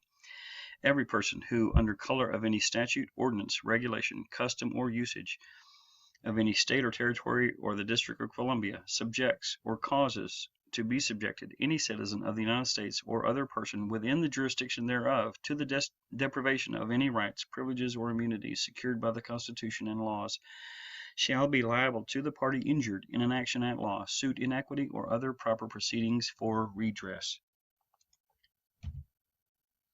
Getting back to the Varbel case at paragraph 27. The indictment, which alleged violations of 18 U.S.C. sections 1001, 2, and 1343, must fail. Since appellants were under no duty to report their currency transactions to or through the bank, there can be no concealment in violation of 18 U.S.C. 1001, nor did appellants violate 18 U.S.C. section 2, since they did not aid, abet, or cause anyone to commit an offense against the United States. As you will later see, this 18 U.S.C. 2 was charged against Kent for having Joe go to the bank to get cash for the ministry. This case alone should reverse Kent's conviction. Here's the second half of paragraph 27. The banks here committed no crime by failing to report the subject currency transactions, since there is no evidence in the record that the banks had any knowledge of the manner in which the cashier's checks were purchased. Counts 3 and 4, alleging 2 violations of 18 U.S.C. 1343, must also be dismissed, since the appellants have not illegally concealed matter within the jurisdiction of the IRS. The wire transfer or funds from the Cayman Islands to Phoenix could not have furthered a scheme to defraud the United States. Paragraph 28. Even though money laundering furthers the goals of those who may be engaged in criminal activity, it is not our function to rewrite the law or the implementing currency reporting regulations promulgated by the Secretary. If Congress or the Secretary wish to impose a reporting duty on financial institution customers, they must do so in clear, unambiguous language. We cannot impose the duty by implication. The Hovind prosecution was entirely by fraud and implication, as will be shown. Next is paragraph 29. The government prosecutors and the district court have relied upon a number of cases which have held to the contrary. Now pay attention to this. In United States versus Thompson, a bank chairman of the board structured a $45,000 currency transaction into 5 $9,000 transactions to avoid filing a report. His conviction was sustained on appeal. The court noted that Thompson was a bank official, and the commercial teller relied on his authority in not filing the report. Now, while Thompson was a bank officer who breached the reporting duties imposed upon him by reason of his employment, the defendants in our case were not bound by any such duty. Well, neither was Kent or Joe. Next is paragraph 30, 31, and 32, wrapping up the Varbel case. We are aware of the other courts which have held that structured currency transactions similar to the activities at issue constitute an illegal invasion. I'm sorry. Let me start over here. Number 30. We are aware of the other courts which have held that structured currency transactions similar to the activities at issue constitute an illegal evasion of the Reporting Act. As applied to the situation before us, however, we must disagree for the reasons stated. Our disposition makes it unnecessary for us to address the merits of the other issues raised on appeal. The conviction of each of the defendants is reversed, and that, dear viewer, is how to razor slice the facts of a case to determine what is crime and what is not crime. That is the way to uphold federally protected due process rights for the defendants who were unlawfully prosecuted. In many cases, such as the Hovinds, this is the kind of legal forensic analysis that must be done to prove innocence. Now let's move on to the Anzalone case.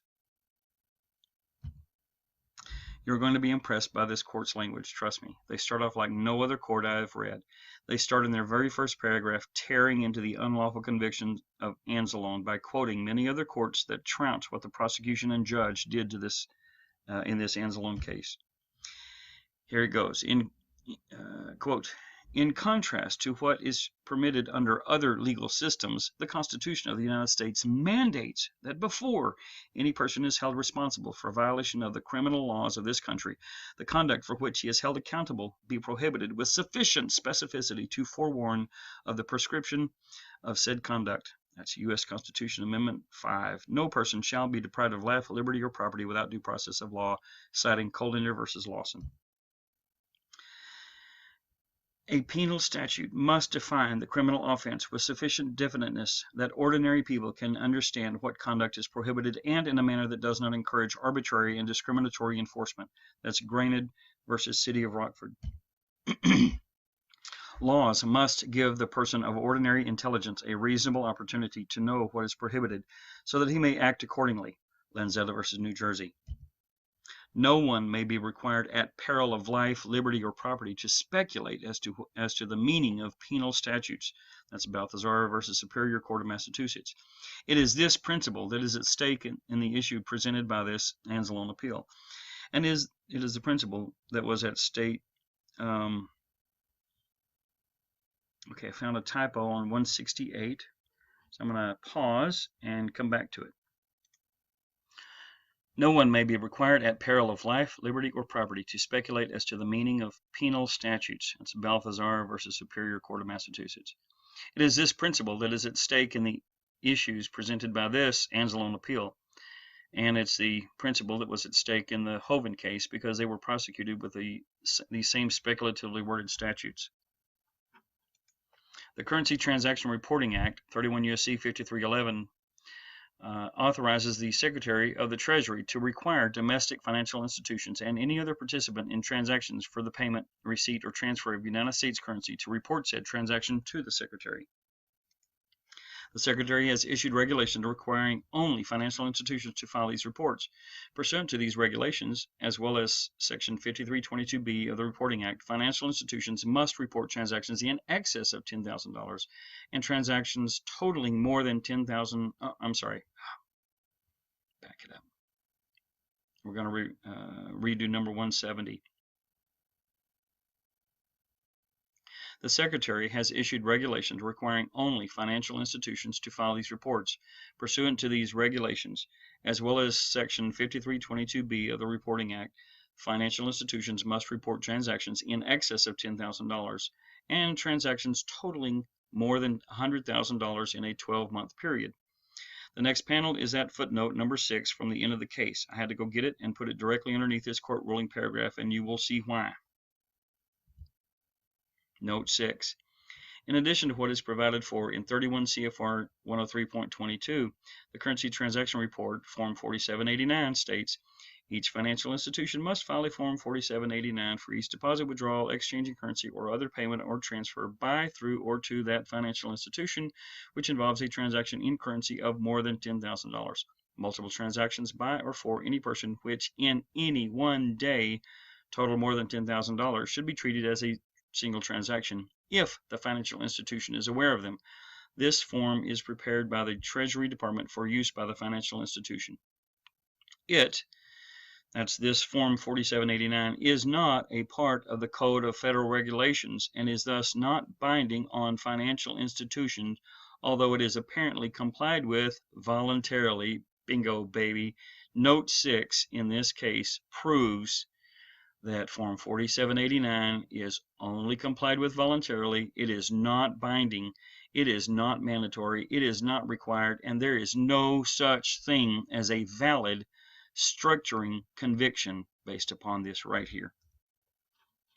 Form 4789 is not a part of the Code of Federal Regulations and is thus not binding on financial institutions, although it is apparently complied with voluntarily. I want this to be cemented in your heads. This is it. Do you see what this court is saying?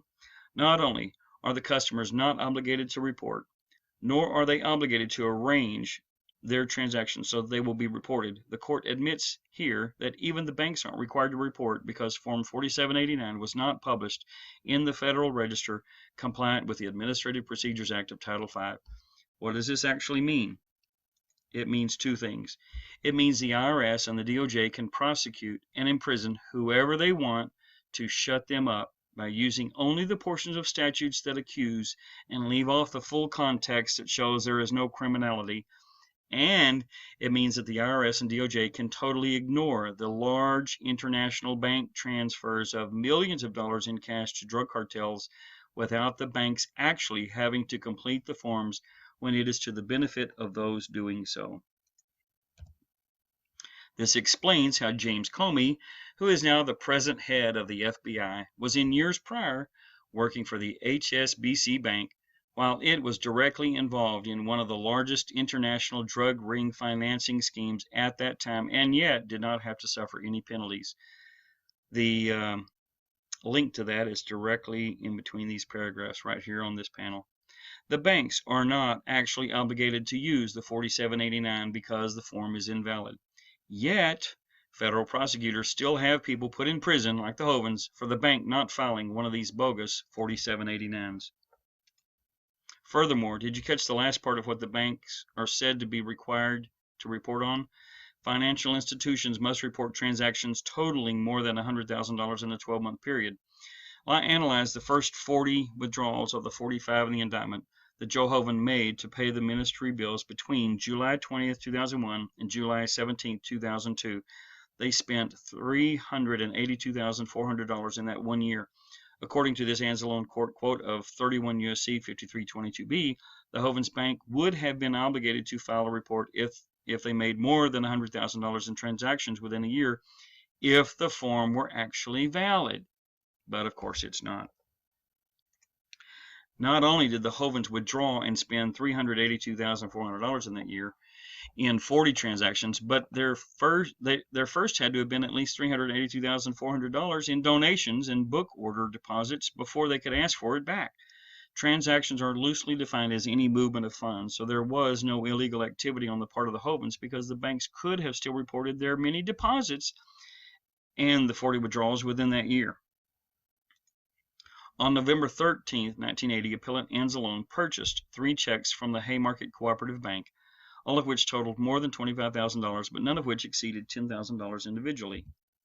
Thereafter, on separate dates, commencing November 18, 1980, and ending December 1, 1980, appellant Anzalone purchased 9 additional checks totaling $75,000 against none of which individually exceeded $10,000. All the checks were payable to the same stock brokerage firm to pay for bonds purchased to the account of the wife and mother of a public official. The bank did not file any reports concerning any of those transactions. The government prosecutors, labeling these dealings as structured transactions, concluded they were part of the same event and thus came within the purview of the Reporting Act as involving transfers of currency in excess of $10,000 and the $100,000 respectively. No charges were brought against the financial institution, however. Instead, the government prosecutors decided to test the limits of statutory interpretation by charging appellant with a panoply of criminal violations. Listen to the wording of this. Instead, the government prosecutors decided to test the limits of statutory interpretation by charging the appellant with a panoply of criminal violations. The government brought a 5-count indictment, only 2 of which counts survived the 2 juries that heard the evidence. This appeal is thus concerned only with matters relating to counts 3 and 5. In count 3, appellant was charged with violation of 18 U.S.C. 1001, which prescribes schemes to conceal or to cause to be concealed from the federal government a material fact, and 18 U.S.C. 2, which prescribes aiding, abetting, or causing a crime by another. The essence of this charge is that appellant's failure to inform the bank of the structured nature of his transfers constituted an illegal scheme to avoid detection of the payments by causing the bank to fail in its duty to report them. Count 5 is based on the same underlying facts as count 3, but in addition to charging appellant in violation of 18 U.S.C. 2 for having caused the bank to fail to file the reports, it is also alleged that appellant violated the Reporting Act, 31 U.S.C. 5313 and 5322, imposing penalties for failure to file reports under the Reporting Act and its regulations, 31 CFR 22. Appellant Anzalone challenged the application of these statutes and regulations through appropriate motions before the district court. He, Mr. Anzalone, claimed unconstitutional vagueness and lack of due notice to him that his actions were proscribed by the provisions. This is the void for vagueness rule that the court was enunciating earlier when it stated crimes have to be clearly described so the people know what to avoid doing. The due notice is that Fifth Amendment protection of due process. The convicting court, citing United States versus Tobon Buyas, United States versus Thompson, and United States versus Conifal, ruled in effect that structured transactions were considered a single transaction within the requirements of the Reporting Act and regulations. But the court was wrong, which is why Anzalone appealed to the higher court to get justice instead of a fraudulent conviction.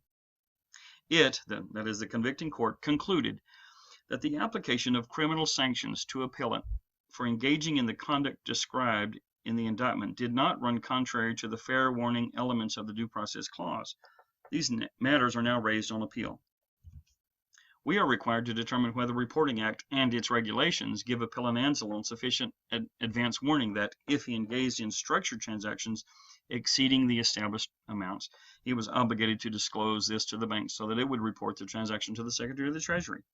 Otherwise stated, we must determine whether appellant Anzalone had fair warning that his actions and non-disclosure subjected him to criminal sanctions under 18 U.S.C. 2, 1001, and 31 U.S.C. 5312 and 5322. Irrespective of how we phrase the issue, the answer is in the negative. We start with a proposition correlative to the one with which we commence this opinion, that criminal laws are to be strictly construed. In the later case, which arose from the circuit, the court cited Chief Justice Marshall, who said, the rule that penal laws are to be construed strictly is perhaps not much less old than construction itself. It is founded on the tenderness of the law for the rights of the individuals, and on the plain principle that the power of punishment is vested in the legislative, not in the judicial department. More on point, the court in Boston versus Maine Railroad, I believe, or Boston and ME Railroad, went on to say that the fact that a particular activity may be within the same general classification and policy of those covered does not necessarily bring it within the ambit of the criminal prohibition. That's U.S. versus Boston. The court contrasts this principle of crimes by analogy here to note 1 at the bottom of the case, wherein Section 16 of the Soviet Russia's Communist 1926 law system was described as one of expansion, not limitation, as discussed in E.L. Johnson's work, An Introduction to the Soviet Legal System. In other words, the court is saying it is a trait of communists to prosecute broader than the laws actually state. The principle is founded on 2 policies that have long been part of our tradition. First, a fair warning should be given to the world in language that the common world will understand of what the law intends to do if a certain line is passed. To make the warning fair so far as possible, the line should be clear. Second, because of the seriousness of criminal penalties and because criminal punishment usually represents the moral condemnation of the community, legislatures and not courts should define criminal activity. This policy embodies the distinctive distaste against men languishing in prison unless a lawmaker has clearly said they should. Well, we're going to examine how much of that clear language was used in Kent's case, who spent nearly 9 years languishing in federal prison. Thus, where there is ambiguity in a criminal statute, doubts are resolved in favor of the defendant, citing U.S. versus Bass. Now we're getting somewhere. What do you want to bet I'm going to be able to show you some ambiguity in the Hovind case? The present ambiguity regarding coverage of the Reporting Act and its regulations has been created by the government itself. To begin with, the statute, 31 U.S.C. 5313A, extended its coverage to the financial institutions and any other participant in the transaction. That's the statute language. This means that the Secretary could have required not only the bank to file a report, but also appellant, the stock brokerage firm, and even the beneficiaries of the transaction. But for reasons known only to the Treasury Department, the regulation enacted by the Secretary, 31 CFR 103.22, limited the reporting requirement to the financial institution only. See California Bankers Association versus Shultz. Here is this powerful California bankers case again, and the Secretary of the Treasury put parameters on the Congressional Act which limited the applicability of the legislation. This would indicate to any objective viewer that the Secretary was looking to the bank, not to the other participants in the transaction, as the source of the information required by the Reporting Act.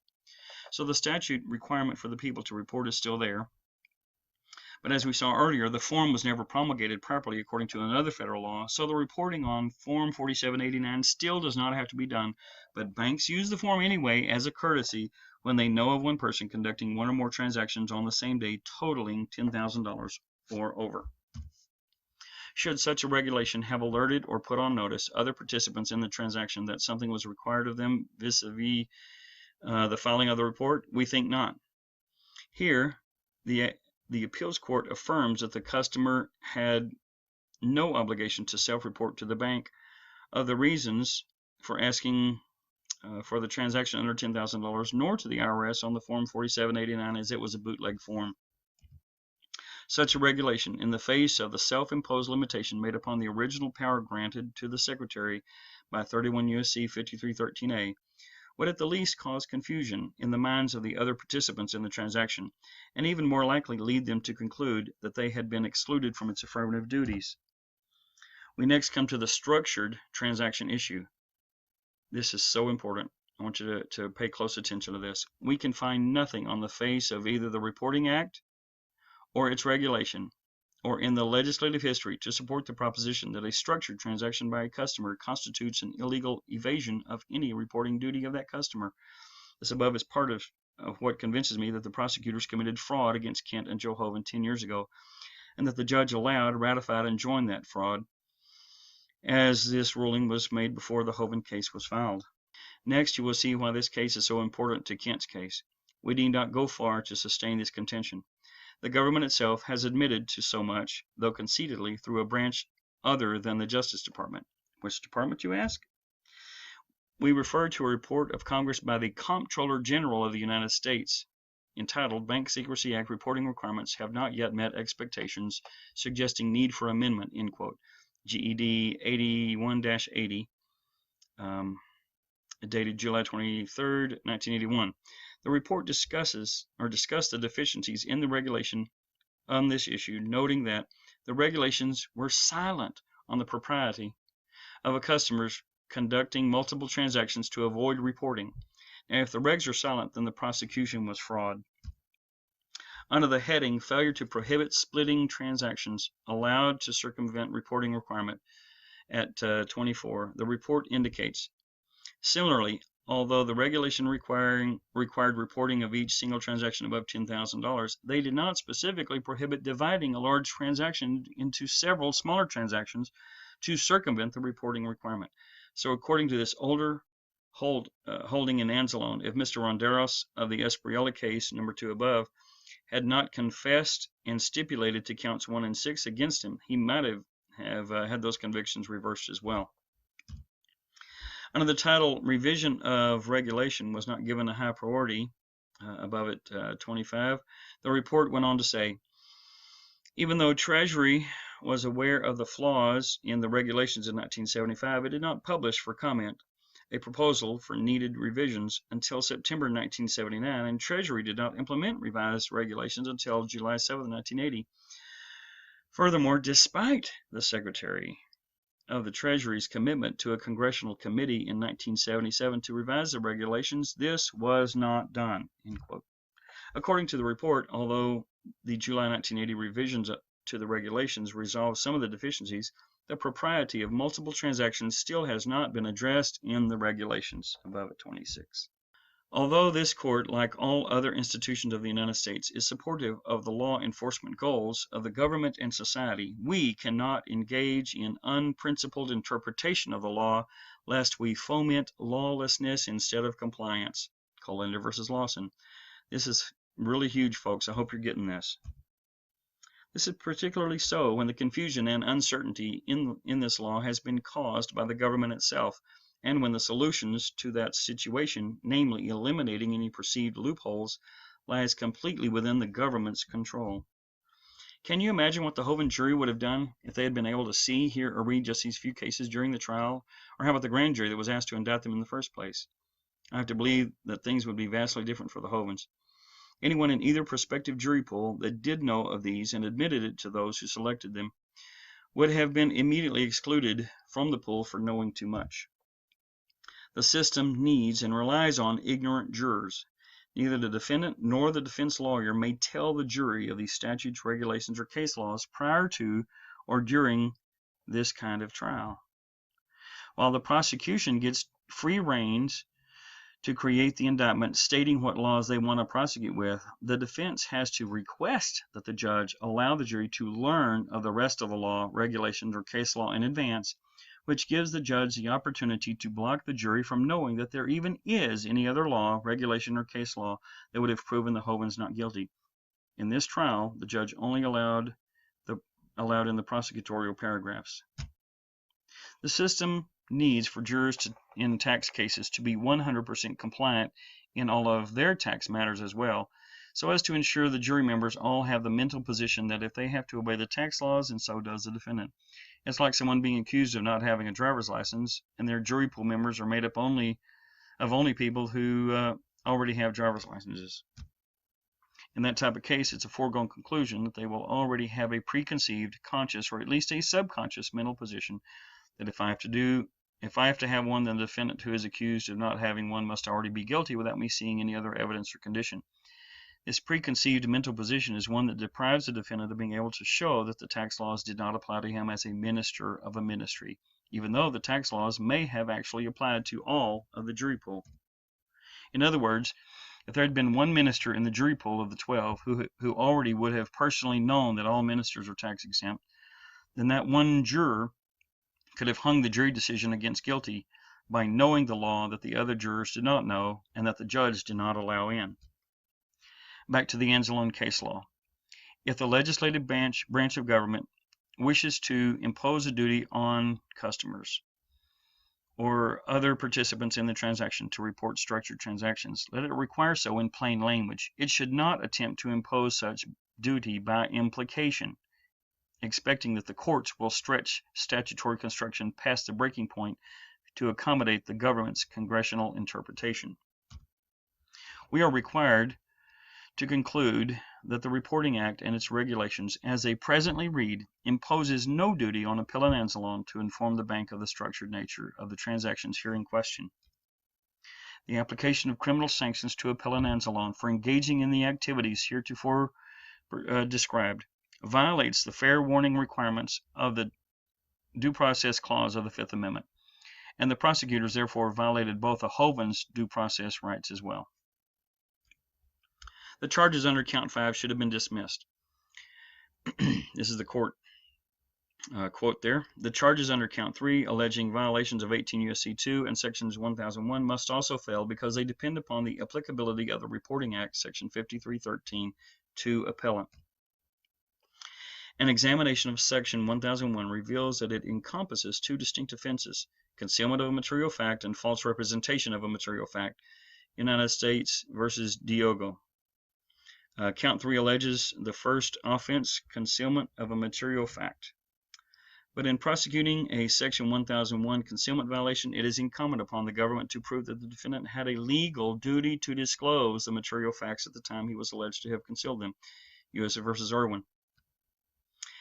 As no such duty existed on behalf of appellant to report to the secretary either directly or through the financial institution, there could be no concealment of violation of 18 U.S.C. 1001. The 18 U.S.C. 2 allegations must also therefore fail, since appellant did not aid, abet, or cause anyone to commit an offense against the United States. Excellent. Then Kent Hovind is not guilty of violating 18 U.S.C. 2 for having Joe go get cash to spend on the ministry, and Joe is not guilty for doing it. The bank, under the circumstances of this case, did not commit any crime by failing to report transactions as it lacked knowledge of their structured nature. We are not unaware of a line of cases deciding otherwise and relied upon by the district court and the government, the prosecutors on appeal. What this appeals court is saying is that there are some case laws that are oppositional to these case laws that give the defendant due process. Corrupt courts prefer those case laws over the due process protecting case laws. Next, the appeal court will explain how this Anzalone case is not the same as other cases where the defendant's conviction was upheld. In United States versus Thompson, the chairman of the board of a bank, in order to finance a drug operation, divided a $45,000 cash transaction to his accomplice into 5 separate $9,000 bundles to avoid filing a report under the Reporting Act. The Court of Appeals sustained his conviction under said statute in the face of a vagueness challenge. It would appear that Thompson's position with the bank and the teller's reliance on his authority in not filing the report partially explain the case's outcome. Certainly, Thompson owed the bank a fiduciary and legal duty to disclose the nature of this transaction, a situation which is not duplicated in the present Anzalone case. Nonetheless, we still find troubling the convicting court's ruling that a structured transaction is illegal evasion of the Reporting Act and not avoidance. This view, which has elsewhere been labeled the sensible substance over form approach, has been followed by several other courts. We can only say that as applied to the present situation, we disagree for reasons stated herein. Listen folks, pay close attention to this, Between a sensible and a constitutional approach, there should be no doubt as to which avenue we must choose. If you were the defendant, accused of things that appeal courts hold are not crimes, even though the prosecution says they were, would you want your judge to be using a sensible approach to make it easy to convict you, or a constitutional approach where your rights are protected? Which approach did the Hovinds deserve? This next is the senior circuit judge's statement in concurrence. While he has some reservations about the reversal, Judge Aldrich must come to the side of the constitutional precepts that the convicting district courts, like Margaret Catherine Rogers in the Hovind case, just somehow cannot bring themselves to see or don't want to see. Quote, Bailey Aldrich, senior circuit judge concurring. It is difficult to disagree with the court's strong opinion, and I have only one reservation.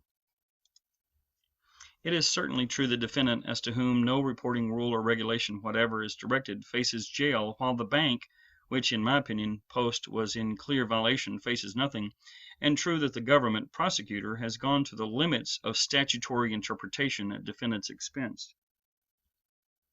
I must also agree that this differentiation in prosecution is not our affair. However, I wish to comment further upon the factual as well as the statutory limits to which the government prosecutors would have the court go. If, for the moment, we forget November 13th, the government until recently forgot the significance of it altogether. On various days in November 1980, defendant purchased a single cashier's check for less than $10,000 from the Haymarket Cooperative Bank, all for one client, for whom he was purchasing securities from a New York broker. The check transactions being for less than $10,000 were not individually reportable. The government prosecutors on these facts would have it that defendant must go to jail because he did not bring all the money in at once and acquire a single check. And that is the same intent of the Hovind prosecutors, by the way. The government prosecutors, it paints with a broad brush.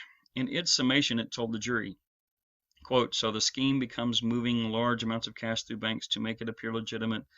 In late 1980, the Bear Stearns money, $100,000. If this is all right, then the reporting requirement is meaningless. If you can simply create 12 phony transactions out of one larger sum of cash and avoid the currency reporting requirement, what's left of the law? That is not the law. The law is that structuring is not okay. With $100,000, the first scheme, the web is obvious. Now, this was the prosecutor's argument paragraph. Apparently, government's counsel, so stating the law to the jury, was with the court's approval. The judge, did not correct or change it. Prosecutors will try to get away with doing lots of things to gain an easy conviction, and if a colluding judge allows it, then the jurors are left believing that the prosecutor is stating accurate facts. But hold on to your hat for the next holding that will destroy the false accusation of structuring. There is nothing in the statute or regulations specifically requiring a customer to make reports or to handle his money in any particular fashion. The only reporting duty is on the bank. Did you see that? Can you believe what's being said here? The court says there is nothing in the statute or the regulations specifically requiring a customer to handle his money in any particular fashion. Remember that above quote when you get to video number 4. I find it singular to think that the government should be able to impose duties by indirection, or to say that the customer must conduct himself so as to create such a duty, unless possibly in very special circumstances. And that was citing U.S. versus Thompson, that bank manager. If you purchase an $8,500 check on Monday and another on Tuesday, it is jail for you for not buying them both on Monday if your intent was that the bank should not have to report. Now that may be an obvious web to the government prosecutors. It is anything but to me. And why? Why is it that the senior judge would ask, would be of this position? Well, it's because the senior circuit judge, Bailey Aldrich, knows the law better than the Anzalone prosecutors. That's why. November 13, however, was different. On that one day, defendant acquired 3 $8,500 checks from the Haymarket Bank, 1 from its East Boston branch and 2 from different tellers in its Hanover Street branch. He could have gone to, 1 in the morning and 1 in the evening, 2 different tellers, and change shirts, change clothes. The whole point of it is, even if he was in the same clothes and he just waited a couple of hours and went to a different teller, on that one day, November 13th, $25,500 was taken to 3 different tellers in 2 branches of the same bank chain, similar to Reinis, which was overturned as well. This senior circuit judge continues in the next panel. Even without knowing of the reporting form requirement, I do not agree with the court that the secretary was unauthorized to issue instructions on the form, though I do agree the defendant was not on notice thereof. A customer, knowing, as defendant did, that the bank had a $10,000 reporting obligation, might reasonably think that splitting $17,000 between two tellers, if not $25,000 between two branches in one day, was finagling with the improper hope that the bank would fail to notice its duty, which is something that neither Kent nor Joe ever did anyway. But the court continues. This is Judge Aldridge. It is a different matter to attempt to conceal 18 U.S.C. 1001 opinion ante, note 8, when the bank had a duty as distinguished from avoiding creating one. To say simply, as the convicting court does, the defendant had no duty not to conceal seems perhaps too easy to an answer. The court's statement that the bank did not commit any crime by failing to report transactions as it lacked knowledge of their structured nature applies rightly to the alleged $100,000 scheme, but I believe it assumes the point here rather than answers it. Here, strictly, the bank did have knowledge and a duty. Now here, this is my notes, here the senior circuit judge presumed that the bank knew of the three transactions that one day, even though the transaction was conducted by three different people, and maybe if they all had knowledge of each other's transactions, then they likely would have created and filed a non-required 4789. Defendant could be found to have acted in an artificial manner in order that, through hoped for inadvertence, the bank would fail to perform it. End quote. Yet, senior circuit Judge Aldrich's earlier quote of U.S. v. Bass, where 1.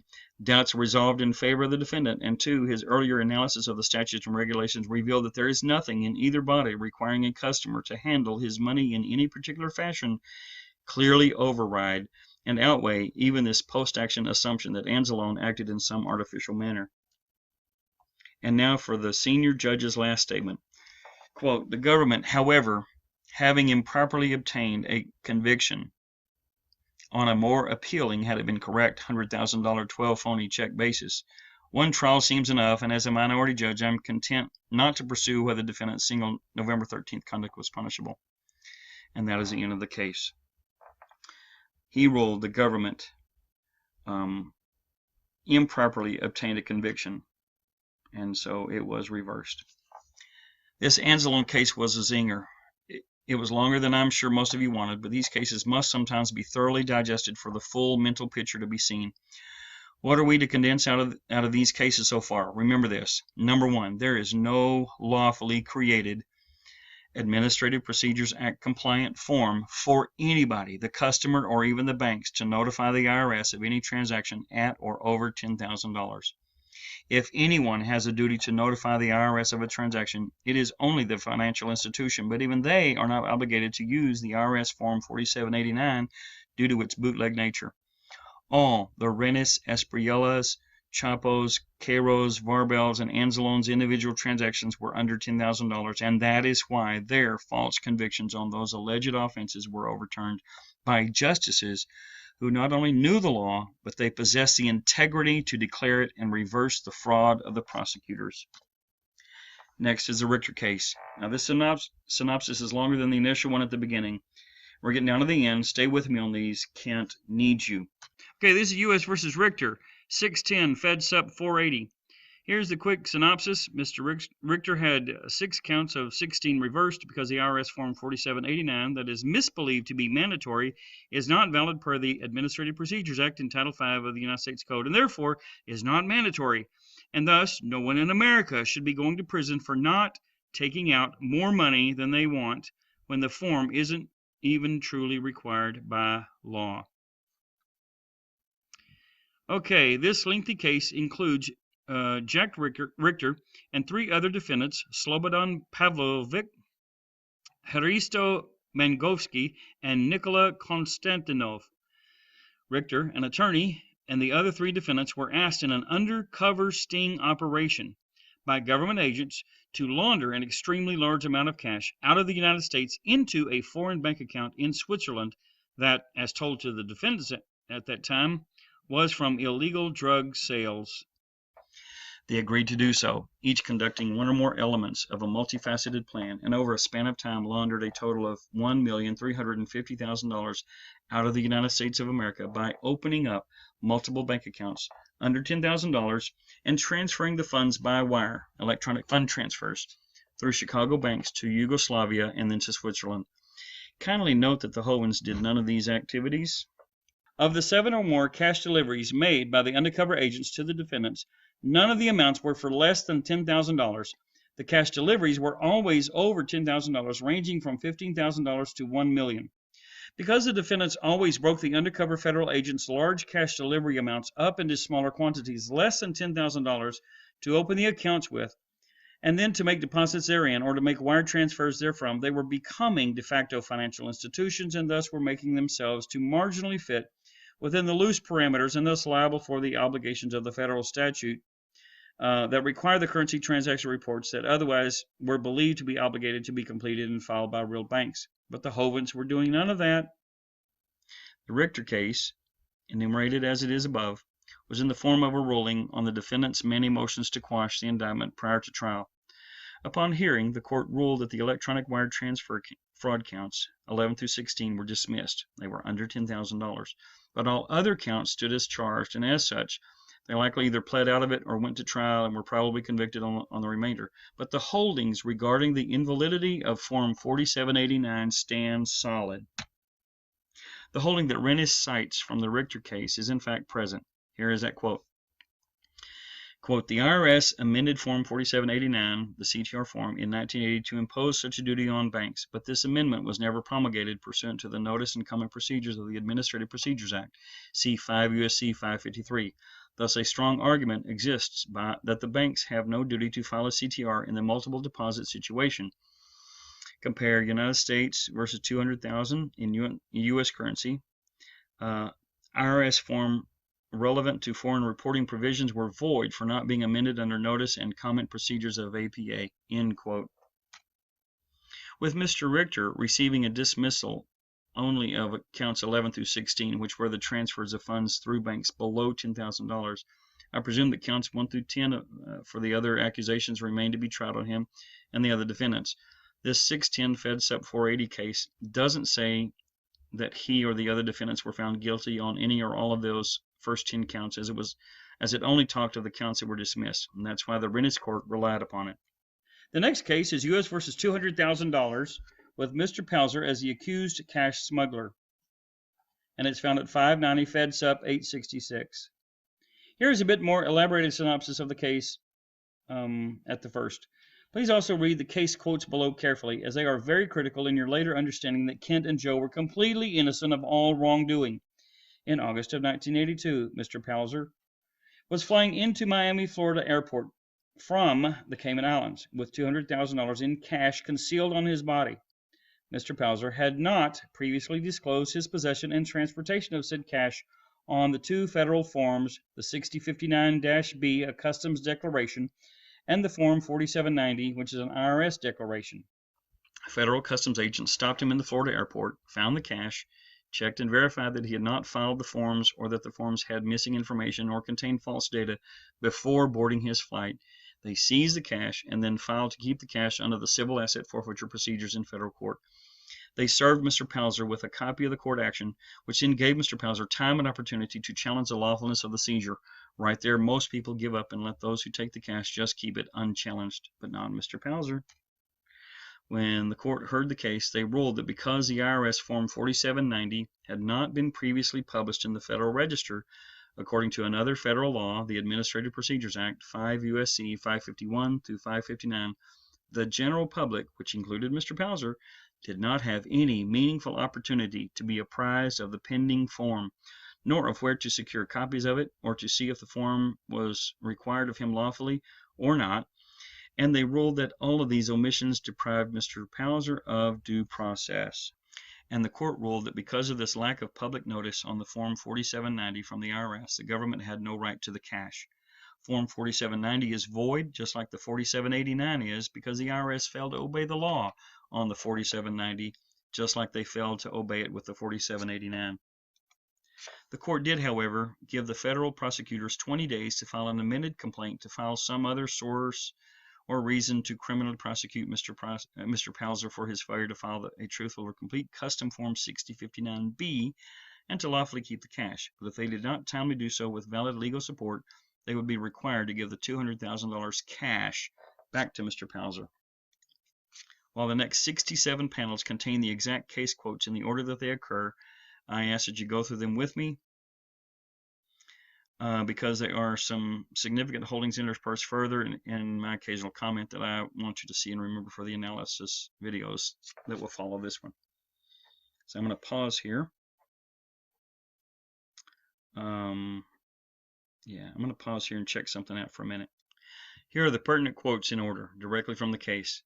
However, the requirement of the Bank Secrecy Act cannot be applied to claimant Palzer because Custom Form 4790 was not properly promulgated, in that the form is an implementing rule which should have been published in the Federal Register and should have been subject to the notice and comment procedures of the Administrative Procedures Act, 5 U.S.C. 551 to 559. This form, the 4790, is similar to, but not exactly like, the Form 4789 that the banks were completing for transactions at or over $10,000. But apparently neither the Form 4789 nor the 4790 had been published in the Federal Register as required by the APA, and thus we the people did not have notice of them to be obligated to complete them, nor are the banks even obligated to, although they do complete and file 4789s as a courtesy to the IRS, as stated by the court in the Anzalone case above. Next is a copy of Form 4790, page 1, top half, and then the bottom half of page 1 follows after that. Notice here, this form is to be filed with the United States Customs Service. It says here it's for individuals departing from or entering the United States. It's labeled a report of international transportation of currency or monetary instruments. And it says Part 2 for persons shipping, mailing, or receiving currency or monetary instruments. Here's the bottom half. Part 4, general, to be completed by all travelers, shippers, and recipients. And there is verification that it's Custom Form 4790. Okay, Form 4790 is thus a nullity with respect to claimant Palzer, and the form is invalid unless and until it is properly published in the Federal Register pursuant to the APA requirements. Apparently, the 4790 still hasn't been published in the Federal Register, yet people are still being fraudulently prosecuted and imprisoned over it, and the 4789 not being completed by someone concerning transactions or movement of cash. These issues are analyzed in the context of the government's sought-after relief, forfeiture, which is a harsh remedy and as such merits a strict construction of the forfeiture provisions. Remember this quote when you get to video number 6. Customs Form 4790 is a rule under the APA. A rule or a regulation is the product of administrative legislation.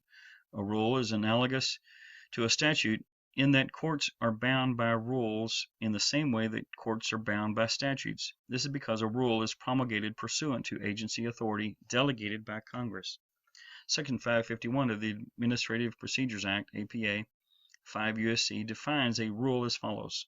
Number 4, rule means the whole or part of an agency statement of general or particular applicability and future effect designed to implement, interpret, or prescribe law or policy. Claimant Palzer's argument that Custom Form 4790 is an implementing rule enacted as an enforcement mechanism for the regulation of the Internal Revenue Service and the United States Customs Department is supported by the plain language of the statute, 5 U.S.C. 551-4. See also 36 Federal Register 15449. These proposed forms, when finally adopted, will implement the reporting requirements found in the Currency and Foreign Transaction Reporting Act, Title II of Public Law 91-508, 84 Stat 1118, and following. The court's emphasis is added there. For an agency statement or requirement to be considered a valid rule, 3 conditions must be satisfied. The rule must be within the agency's granted power, it must be issued pursuant to proper administrative procedures, and it must be reasonable as a matter of due process. That's K. Davis, Administrative Law Treatise.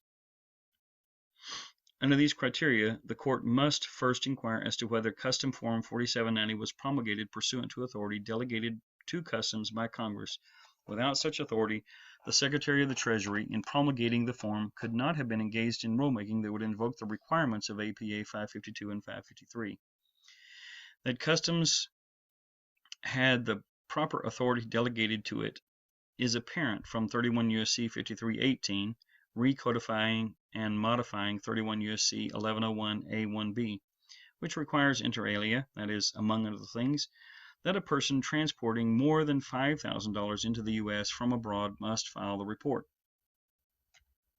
Construing 31 U.S.C. 1051 to 1062 and 1081 to 1083, 1101 to 1105, and 1121 to 1122, the Supreme Court of the United States held that the Bank Secrecy Act is not self-executing. Very vital here. Absent action by the Secretary of the Treasury, the currency reporting requirements would bear no real significance. California Bankers Association versus Shultz. The Act's civil and criminal penalties attach only upon regulation promulgated by the Secretary. If the Secretary were to do nothing, the Act itself would impose no penalties on anyone. And that's where the court is requoting California Bankers. Remember what I said in video 2 about statutes needing regulations if they are not self-executing? Well, here's the proof. Thus, the statute delegates authority to the Secretary to promulgate regulations to implement the statute. The regulations set forth the duties and requirements authorized by Congress. So the statute delegates authority to the Secretary to promulgate regulations, and only with the regulations can the statute be implemented. You see that? However, the regulations are incomplete in this case without the forms. Because the regulations do not set forth the information a traveler will be required to furnish on the forms, specifically Form 4790. So the statute is incomplete without the regulation, and the regulation is incomplete without the legitimately enacted form. And so since the form is invalid, then the statute cannot be lawfully charged against anyone, period. The rest of the case's 50-plus paragraphs would have shown all the judge's reasoning why the IRS Form 4790 is invalid. The IRS Form 4789 is just as invalid as the IRS Form 4790 for all the same reasons. Because they do not directly address the IRS Form 4789, I will skip to the very last paragraph. So I'm going to skip about, I think, 50 or 53 panels here, paragraphs, that go into all the judge's reasoning as to why the Form 4790 in Mr. Pauser's case is invalid. It's really unnecessary for us to read all 53 of those. We're just going to skip down to the bottom of this and go to the very final part of the ruling. So here we go. I'm scrolling down, and we are just about there. There we go. Conclusion. For the foregoing reasons, Custom Form 4790 is null and invalid with respect to Claimant Pauser, and Claimant Pauser's motion to dismiss amended complaint is hereby granted without prejudice as enunciated above. If the government does not file a second amended complaint within 20 days herefrom, as explained above, this order will be treated as a final order of dismissal. Now, Mr. Pauser won this case. Next is a synopsis of the case, California Bankers Association versus Shultz. The full case is 78 pages long. It would take over 400 PowerPoint panels to show it all. I'm not going to do that. This case is a consolidation of 3 appeals from the Northern District of California. The 3 appellants named as plaintiffs in the case are appealing 3 separate rulings. The first 2 appellants, California Bankers Association in case 72-985 and the ACLU, a bank, SNB, and depositors in the case 72-1196, are asking the U.S. Supreme Court to hold that the reporting requirements violate various aspects of the 1st, 4th, 5th, 9th, 10th, and 14th Amendment rights of the bank and or their customers. The third appellant, oppositional to the above 2, is the Secretary of the Treasury in case number 71073, asking the U.S. Supreme Court to reverse the lower court's ruling that part of the formerly enacted Banking Act of Congress is unconstitutional. So the original district court issued a temporary restraining order enjoining the enforcement of the foreign and domestic reporting provisions of Title II of the Act and requested the convening of the 3-judge court pursuant to 28 U.S.C. 2284 to entertain the myriad of constitutional challenges to the Act. The three-judge district court unanimously upheld the constitutionality of the record-keeping requirements of Title I of the Act and the accompanying regulation, and the requirements of Title II of the Act and the regulation for reports concerning the import and export of currency and monetary instruments in relationships with foreign financial institutions. Two judges of the district court concluded, however, with one judge dissenting, that the domestic reporting provision of sections 221 to 223 of Title II of the Act, 31 U.S.C. 1081 to 1083, were repugnant to the Fourth Amendment of the Constitution. And you can see that at 347 Fed Sup 1242. So the Supreme Court heard the case and ruled. In regards to the California Bankers Association and the ACLU, the bank, SNB, and their customers, banks as fictional entities do not have constitutionally protected rights. And they further ruled that customers do have rights, but the transactions with banks and the banks keeping records on those domestic and foreign transactions do not violate any of their rights. The Supreme Court also reversed the lower three-judge district court's holding of unconstitutionality on the act of Congress, upholding the right of the Secretary of the Treasury to require banks and other financial institutions to keep records of transactions, both domestic and foreign. These next 23 panels below are the holdings of the United States Supreme Court in the CBA case in the order of appearance that support the tenet of law that statutes must have matching implementing or enforcement regulations to be prosecutable against someone, or that show the Hovinds were not guilty of any wrongdoing. It needs to be noted by you viewers here that Kent Hovind, presumably Joe as well, have no problem with banks keeping any records. Think about it. You would want your bank to keep records of all of your deposits, because if they didn't, you might be trying to spend money that they have no records of, and you would want your bank to keep records of all your withdrawals and checks so that you'd be able to know how much you have left and so that the checks have cleared the account. So Kent and Joe both knew that every deposit of cash, money orders, and checks gathered every week from church offerings and orders for material were being recorded, and that every withdrawal of cash to pay the bills for the growing ministry was also being recorded. That's the way every legitimate ministry and business expects their banks to operate their account, and has no issue with even hoping to try to conceal the transaction. Further, those who are filing two of the appeals, the California Bankers Association, the ACLU, a bank, SNB, and their customers, were concerned that keeping records of moving funds over $10,000 out of the country would violate their privacy rights. But neither Kent nor Joe have ever had a foreign bank account, nor have they ever even tried to move funds out of the country for themselves or for others, so most of this case covers issues that the Hovinds were never even involved in to begin with.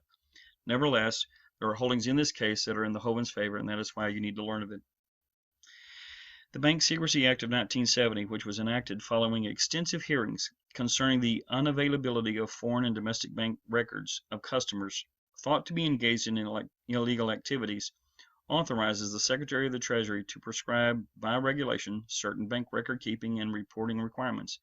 The Congressional Act's penalties attaching only upon violation of the regulations thus prescribed.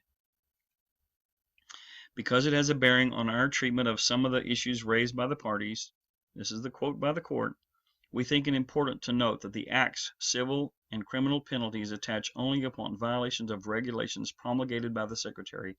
If the Secretary were to do nothing, the Act itself would impose no penalties on anyone. I want you to remember this case for video number 3, this site right here. Congress found that the recent growth of financial institutions in the United States have been paralleled by an increase in criminal activity which made use of those institutions. However, please bear in mind that any criminals who use banks in their criminal business, like illegal drugs, does not criminalize your use of, or anyone else's use of, normal banking activities. Drug money runners use gas stations, freeways, and restaurants. That doesn't criminalize our using them either, just because they do. The Banking Act was passed because of the hearings before Congress.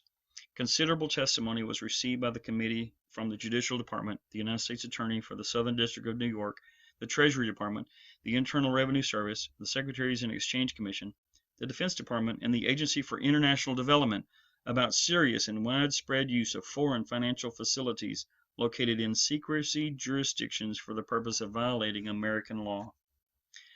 Quote, secret foreign bank accounts and secret foreign financial institutions have permitted proliferation of white-collar crime have served as the financial underpinning of organized criminal operations in the United States, have been utilized by Americans to evade income taxes, conceal assets illegally, and purchase gold, have allowed Americans and others to avoid the law and regulations governing securities and exchanges, have served as essential ingredients in frauds, including schemes to defraud the United States, have served as the ultimate depository of black market proceeds from Vietnam, have served as a source of questionable financing for conglomerate and other corporate stock acquisitions, mergers, and takeovers, have covered conspiracies to steal from the U.S., defense and foreign aid funds, and have served as the cleansing agent for hot or illegally obtained monies.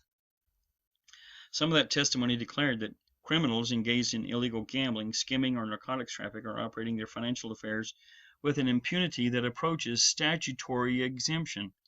I find it interesting, this is me now, I find it interesting that the court recognizes not only that statutory exemption exists, but also that they acknowledge it is the highest form of such protection from prosecution. Congress recognizes the importance of reports of large and unusual currency transactions in ferreting out criminal activity, and desired to strengthen the statutory basis for requiring such reports. That's House Resolution Report number 91-975. The regulations require that a report be made for each deposit, withdrawal, exchange of currency, or other payment or transfer which involves a transaction in currency of more than $10,000. Remember this, how deposits are also defined as transactions when you get to video number 4. The regulations exempt from the reporting requirements certain intrabank transactions and transactions with established customer maintaining a deposit relationship in amounts commensurate with the customary conduct of the business, industry, or profession of the customer concerned. That's a quote directly in this California case that applies to the Hovinds. I'm going to repeat this. The regulations exempt from the reporting requirements certain intrabank transactions, and that's obvious from bank to bank, and you'll see that bank to bank transfers are exempt, but also transactions with an established customer maintaining a deposit relationship in amounts commensurate with the customary conduct of the business, industry, or profession of the customer concerned. That is exactly why the Hovinds were exempt, and thus were not guilty of structuring, because they were established customers who maintained the same account for years and made literally thousands of customary conduct deposits and withdrawals for the ministry from 1989 to 2002, with none of them ever being reported by the bank as suspicious activity. As we have observed earlier in this opinion, the statute is not self-executing, and were the Secretary to take no action whatever under his authority, there would be no possibility of criminal or civil sanctions being imposed on anyone. Here, however, we simply cannot assume that the mere fact that one is a depositor in a bank means that he has engaged or will engage in a transaction involving more than $10,000 in currency, which is the only type of domestic transaction which the Secretary regulations require that the banks report. The regulations promulgated by the Secretary require that a report concerning a domestic currency transaction involving more than $10,000 be filed only by the financial institution which is a party to the transaction. The regulations do not require a report from the customer. 31 CFR 103.22. The regulations also provide that the names of all customers whose currency transactions in excess of $10,000 are not reported on Form 4789 must be reported to the Secretary on demand. The implementing regulations, however, require only that the financial institution, quote, file a report on each deposit, withdrawal, exchange of currency, or other payment or transfer by, through, or to such financial institution which involves a transaction in currency of more than $10,000, end quote. More than $10,000, not less than. The Act authorizes the Secretary to issue regulations to carry out its purposes, 12 U.S.C. 1829b(b). It empowers him to define institutions on persons affected, 12 U.S.C. 1953a(b)(5), to make exceptions, exemptions, or other special arrangements, 12 U.S.C. 1829b, c, and f. Title 31 CFR 103.34. At the time this litigation was commenced, it was provided that b. Each bank shall in addition retain either the original or a microfilm or other copy or reproduction of each of the following. Number 5. Each item, including checks, drafts, or transfers of credit of more than $10,000 remitted or transferred to a person, account, or place outside the United States. 6. A record of each remittance or transfer of funds or of currency or other monetary instruments, checks, investment securities, or credit of more than $10,000 to a person, account, or place outside the United States. Number 7. Each check or draft in an amount in excess of $10,000 drawn on or issued by a foreign bank, purchased, received for credit or collection, or otherwise acquired by the bank. 8. Each item, including checks, drafts, or transfers of credit of more than $10,000 received directly and not through a domestic financial institution by letter, cable, or any other means from a person, account, or place outside the United States. Number 9. A record of each receipt of currency, either monetary instrument, other monetary instrument, checks, or investment securities, and of each transfer of funds or credit of more than $10,000 received on any one occasion directly and not through a domestic financial institution from a person, account, or place outside the United States. The court continues. First Amendment freedoms are delicate and vulnerable. They need breathing space to survive. That's NAACP versus Button. Remember this quote for number 3. Last is the U.S. versus Mersky case. So that was the end of the California Bankers Association. Last is a U.S. versus Mersky case. It does not involve banking transactions like the previous 7 case law analysis have, but it does deal with the issue of acts done that were alleged to be in violation of a federal statute, but not the intent of its matching enforcement regulation. So the case had to be included. The Supreme Court ruled Mr. Mersky's charges had to be thrown out for that reason. Please let that sink in well. U.S. versus Mersky. I will synopsize this case as well because it is fairly long. At first, you may be wondering why a violin case would have anything to do with the Hovinds 58 cases. Please bear with me and you will see. Mr. Mersky was a businessman who earned money buying and selling violins. In the late 1950s, some of the best violins were coming out of Germany. However, after World War II, East Germany was divided from West Germany as the USSR carved out its outer boundary, which divided Germany into 2 parts. Later, in 1961, the Berlin Wall was erected. Prior to this charge and accusation, Mr. Mersky had traveled into the Soviet-controlled side of East Germany, and he had bought 10 violins to import to America. But because these violins were purchased from inside of what was then the USSR, these violins had a sticker glued to the inside of the violins stating that they were manufactured in the USSR. And Mr. Mersky knew that the presence of those stickers in the violins would lower their selling price in America because the Soviet dominance encompassed over 16 other Eastern Bloc countries by that time in the Cold War. And even though that fact had no real bearing on the quality of the German violins he was buying, he chose to remove the stickers in America that revealed they were made in the USSR and replace them with stickers that declared they were made in Germany, with the intent that he could get a better selling price for them when they sold. An information filed in a federal district court charged Appeals with having violated 19 U.S.C. 1304 by removing from 10 violins imported from the Soviet zone of Germany after their importation, but prior to their sale to ultimate purchasers, labels reading Germany, USSR occupied, with intent to conceal the identity of the country of origin. That's an end quote there. That entire paragraph is a quote. While these may seem petty, there was in fact a federal statute prohibiting the removal of stickers of origin from imported articles, with the possibility of fine and imprisonment as a penalty, even though he had replaced the removed stickers with new ones that stated only made in Germany. So here's a quote. Congress had provided in the Tariff Act of 1930, which is 46 Stat 590, as amended, that imported articles be marked to indicate to an ultimate purchaser in the United States the English name of the country of origin. That's 19 U.S.C. 1304, end quote. So the tariff had been paid when the violins were imported, as that was not complained of by the prosecution. And there were federal prosecutors who were more than willing to prosecute Mr. Mersky for such activity because they were there to prosecute. And if they did too much critical thinking, they may actually find counterproductive reasons not to prosecute. So here's a quote. Appeals were charged with removing the labels from the violins with intent to conceal from the ultimate purchasers in the United States the identity of the violin's country of origin, end quote. They even charged him with the intent to conceal from the ultimate purchasers the identity of the country of origin. Let's read further.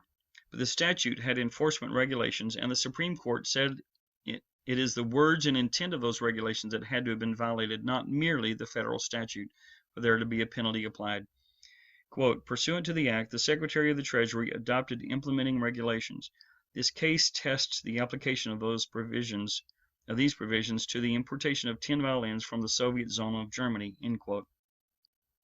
The district court dismissed the information, holding that the changing of the labels did not violate the Act because the applicable regulation appeared to require the Soviet zone marking only for tariff purposes rather than to apprise the ultimate purchasers of the place of origin, end quote.